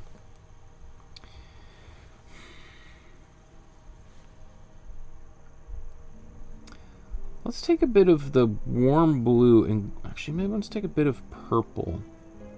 So that's cold red and warm blue together. And I'm adding glazing fluid to it to thin it out.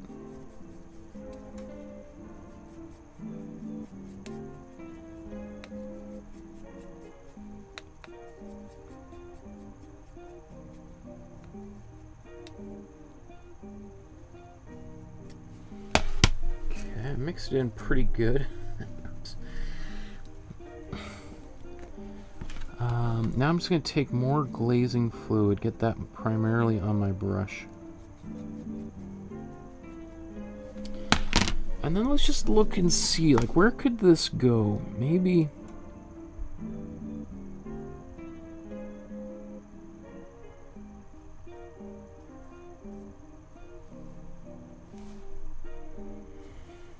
Maybe it needs to be a little bit darker.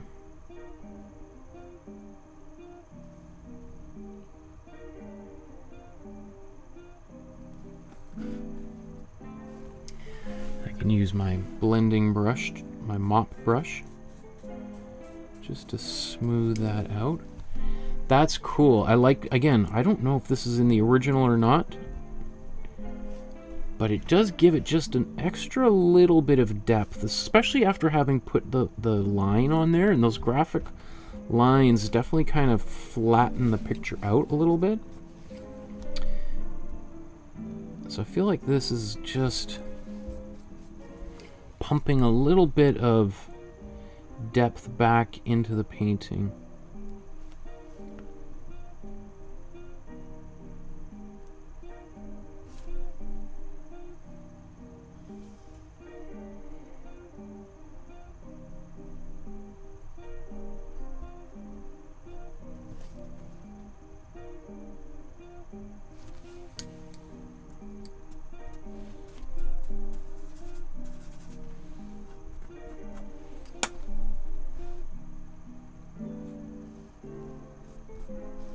Oh, what happened there? Oh, something weird.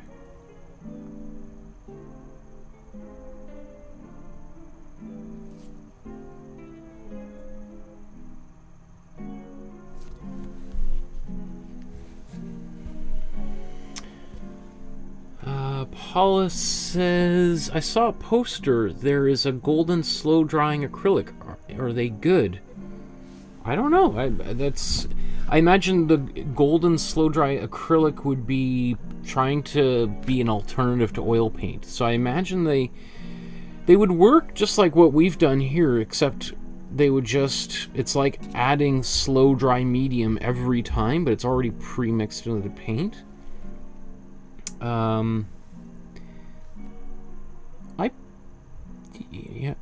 I have no idea if it would be a good paint, bad paint. I think, all paint is just how you use it, and you'd have to kind of play around with it in order to figure out, its strengths and weaknesses, just like any other type of paint. You just have to ask yourself, like, what is it that I want my paint to do? Are you frustrated because the paint's dry really quickly or too quickly? And if so, probably slow dry acrylic would work really well.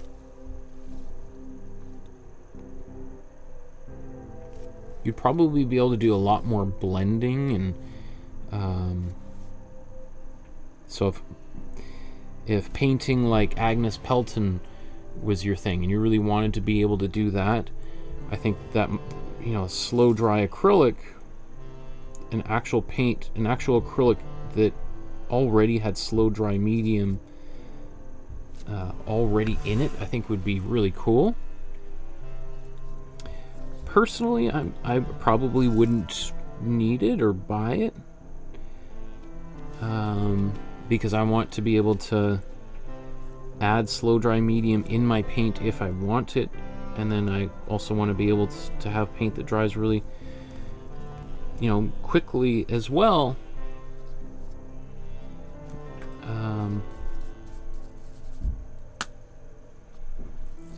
I guess the way I would sort of think about it is it kind of it's like, you can buy peanut butter and jam that come pre-mixed in a jar together. And for some people that's like awesome, because I just need one jar and I don't need to put peanut butter and then jam over top of it, which, by the way, is the correct way of doing things. The only sane way of going about things. Some people prefer to put the jam on first and then the peanut butter. I don't even know how that works, but anyway. Yeah, if you want the convenience of having your jam and peanut butter all in one jar, great. I personally would rather be able to control how much peanut butter and jam get on my toast, and some days I don't even want jam, I just want peanut butter. And if you bought one that basically said this is the only way to use it, then you're out of luck, right?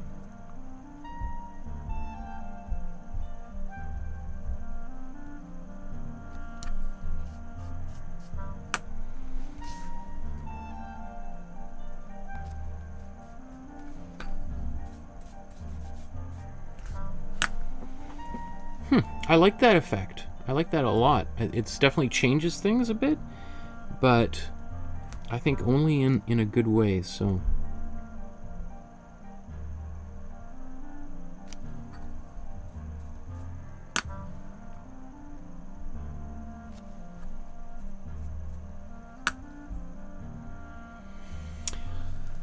Okay, so since that kind of worked, I think I'm going to do that in a few other places. I think I'm going to do like a little bit, maybe I'll take a bit of red or orange. You know what, I'll mix an orange for that.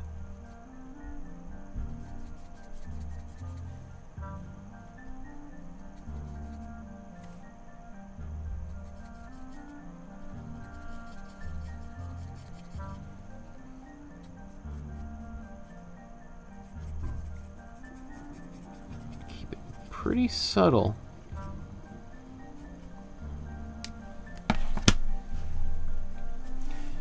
Why don't we zoom in?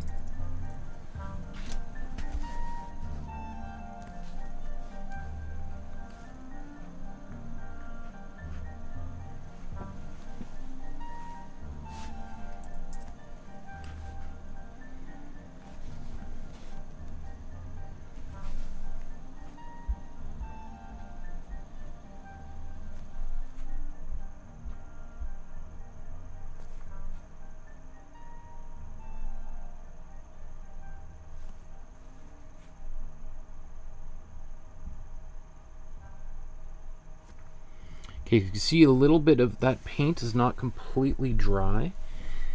So I'm actually smudging a little bit of the black.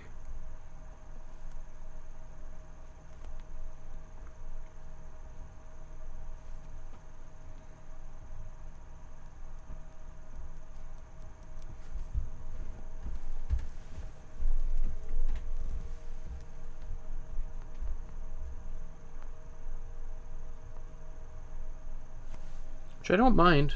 I don't mind. I mean, I probably should have just blow dried all of the lines before I started doing this glazing, but let's see.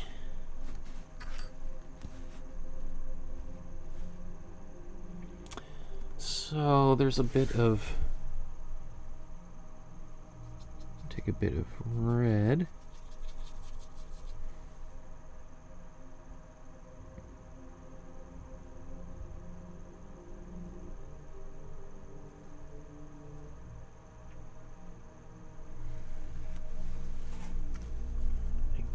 Kind of nice right there.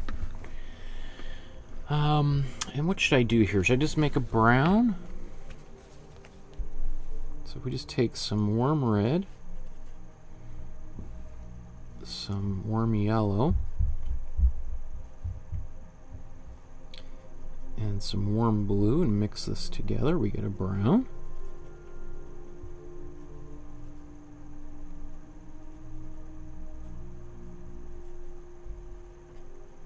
Okay, I just mix some of this glazing fluid in with the brown here.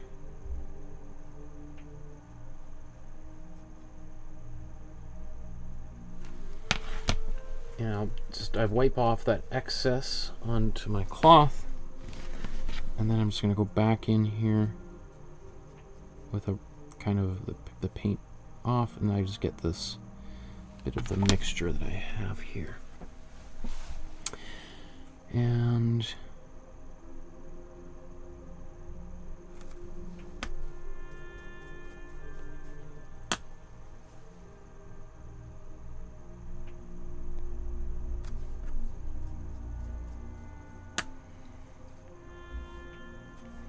again, I see the paint the acrylic pen smudging a bit here as I dab into it.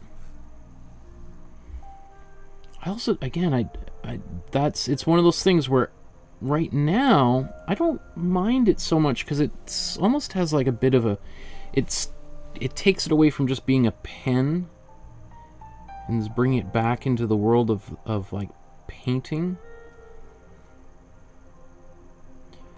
I also personally like that it's kind of got I don't really know what it's gonna do. There's a bit of a chance quality to it, which I can understand freaking out some people, especially beginner artists.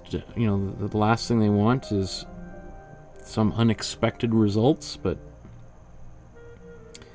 I've been at this for a while, and the longer I'm in it as an artist, the more those kind of things get really exciting. It's like, whoa, I didn't expect that. Now how do I deal with this? It's a challenge. The painting is alive and I've got to I'm having like a duel with it or something, right?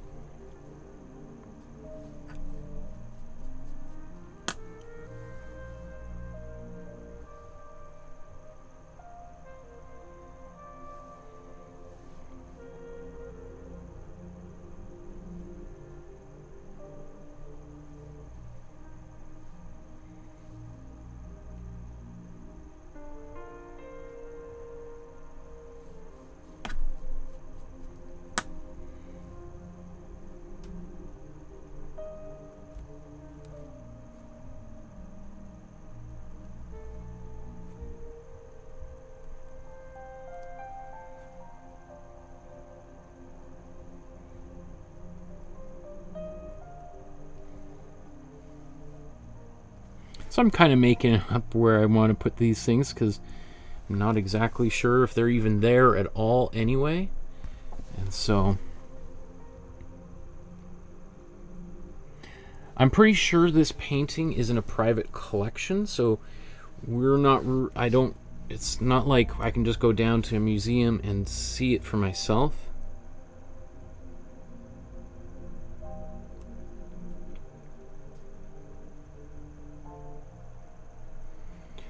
Same thing with like almost all of his work. There's very few paintings of this incredible master on display anywhere in North America, and yet in India, he's like the Picasso of India. He's everywhere. Like every major museum in India has at least one of his paintings. Otherwise, you wouldn't take it seriously. And so it's endlessly fascinating to me to think about like how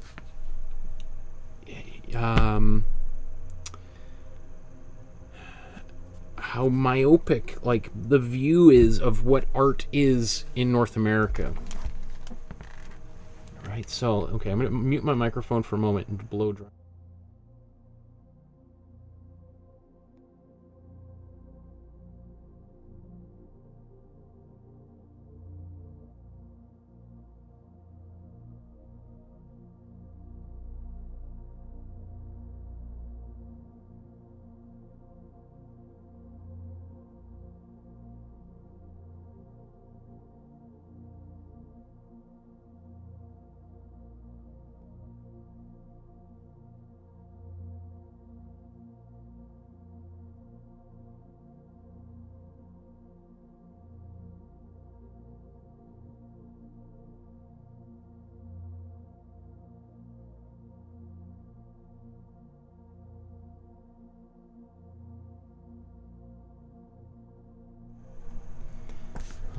Okay, getting close to finishing here.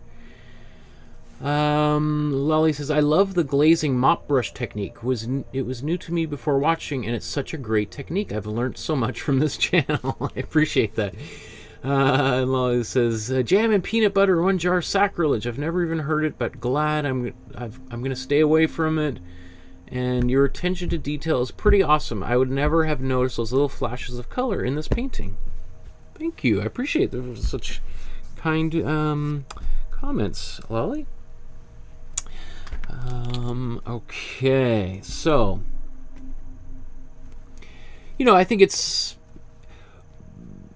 as I'm working on a painting for a while, the more I look at it, the more I see, right? And I think that's a good thing. Sometimes it drives people nuts and they get really frustrated because the more they look, the more they see, and they feel like it never ends.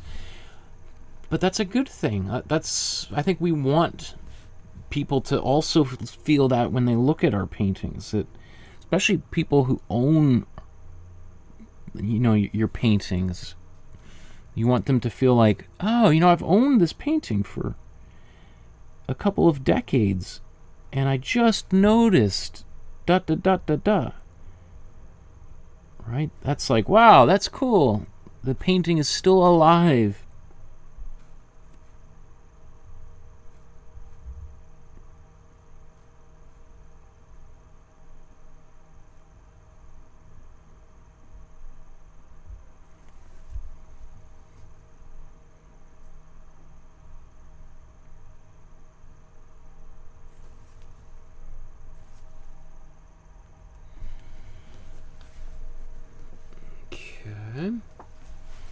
Same thing. I'm just going to clean up this outer edge.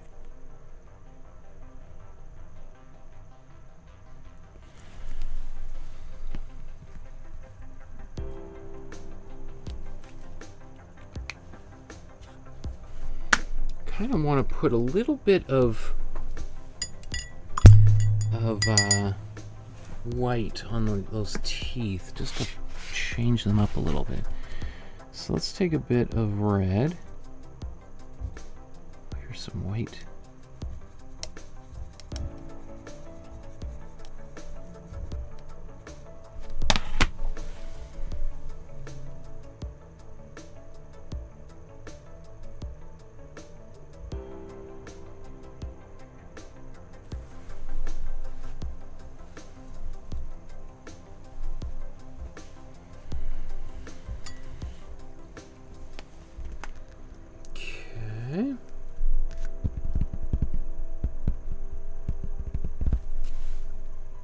So I'll finish. I'm going to blow dry that. Let's just zoom back out and see. Is there any glaring thing that I've missed here? That sometimes it's like I don't notice these things until afterwards. So I want to see if... Okay, I'm going to blow dry.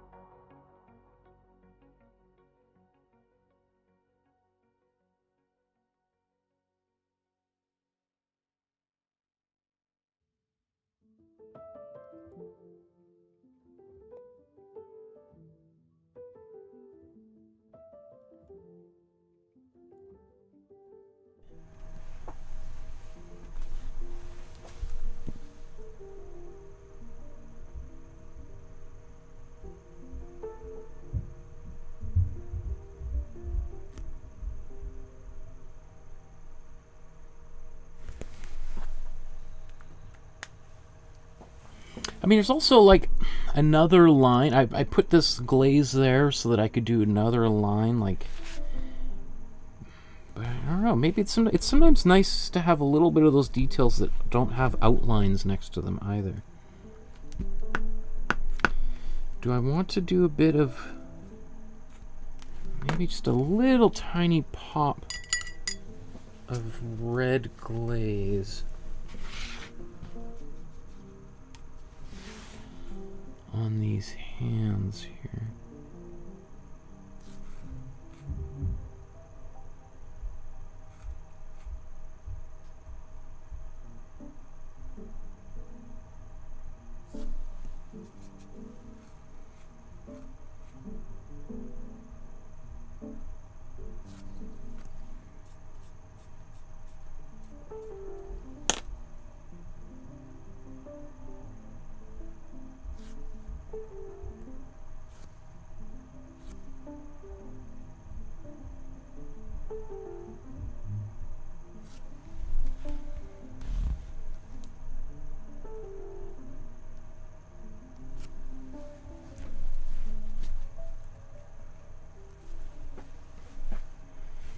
Maybe I'm going to take a bit more of it, of this, just a little bit more red.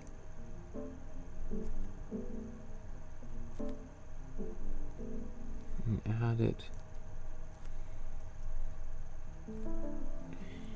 in there. Ha ha ha. Okay. So... feels pretty good. Let's just back it out just a bit. There we go.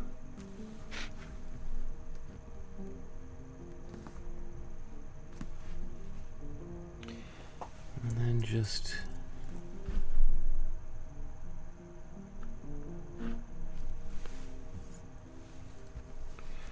so we can see some of these, the similarities or differences side by side here.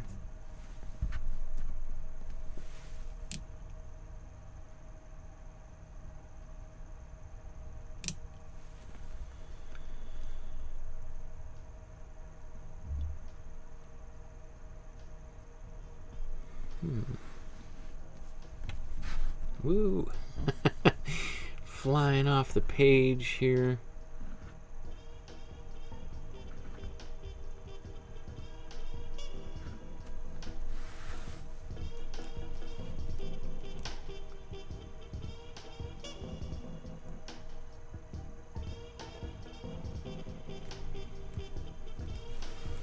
Let's go down to the bottom.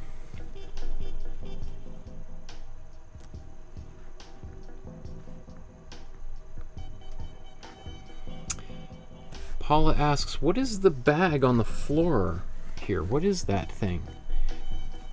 And, you know, I have no idea. I'm sure it probably has significance. I'm sure that there is a reason. I don't know. Is it a limb? Is it a body part? Is it a head or face? I don't know.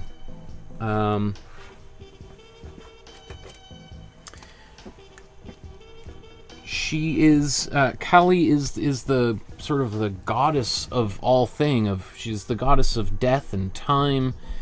A very, very important deity within Hindu culture. So,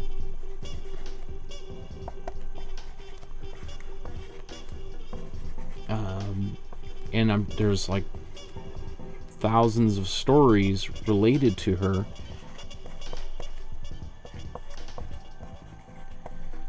So where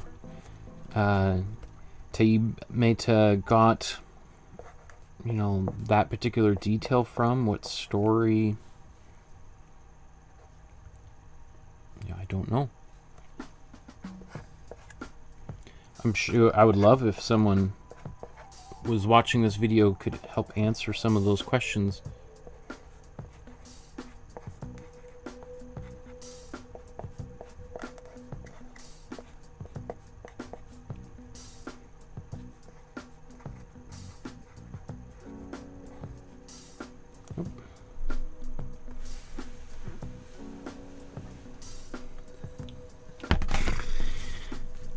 That turned out really cool. I'm very happy that I put a little bit of that glaze in there just to kind of give a little bit more color and definition. I think it really makes the figure more dynamic. I think it looked a little bit flat after putting in these dark lines, right? Using the Posca pen. And which is not surprising because that Posca pen just, or any black lines in general, flattens everything, right? It sits right on top, so anything so you have to be careful when you use a Posca pen, especially if you're going to use black or even just use black paint, that it is such a an intense addition to any painting that, you know, I've kind of softened it up with a little bit of that glazing. Anyway, Lolly says, I thought that this was a cat. Could kind of look like a cat. Yeah, that's true. I'm not sure. Okay, everyone. Thank you so much for painting along with me today. If you're new to the channel, please consider subscribing. Any moment now, I'm going to pass over the 10,000 subscriber number, and maybe you might be the lucky person to help send me over the top there. If you're watching this a year from now, who knows what number we're at then. I really am very grateful for all those of you that have been following with me for years now that I've been up here on YouTube. I've been on YouTube almost since YouTube began. And also, if you want to support the channel, you can leave a small contribution using the PayPal link in the description below. You could send a check or e-transfer, contact me through the Facebook group or through my email, which is on my website. If you haven't joined the Facebook group, you gotta join the Facebook group. I want to see what you did today, because this weekend I'm going to take all the artwork that's on the Facebook group and we're going to go through it, and I'm going to give some feedback and help people improve their paintings, regardless of whether it was a painting that we've made in class or something you've been working on your own. I'd love to see it. I'd love to have you join our wonderful community of people there on Facebook. Yeah, we'll see you guys in a couple of days. We're going to be continuing our look at art from the Muslim world, and yeah, so I look forward to having you join us for the next couple of episodes. And of course, next week we're spending the entire week dedicated to Pablo Picasso and a painting of Bigfoot thrown right in the middle just to make sure you're paying attention. Okay, everyone, I hope you have a wonderful rest of your evening or morning, wherever you might happen to be on our beautiful planet. He says, you got it done in 2 hours. Good. Yeah, some of them go a little faster than others, don't they? Okay, everyone, enjoy your evening, and we'll see you again very, very soon. Good night.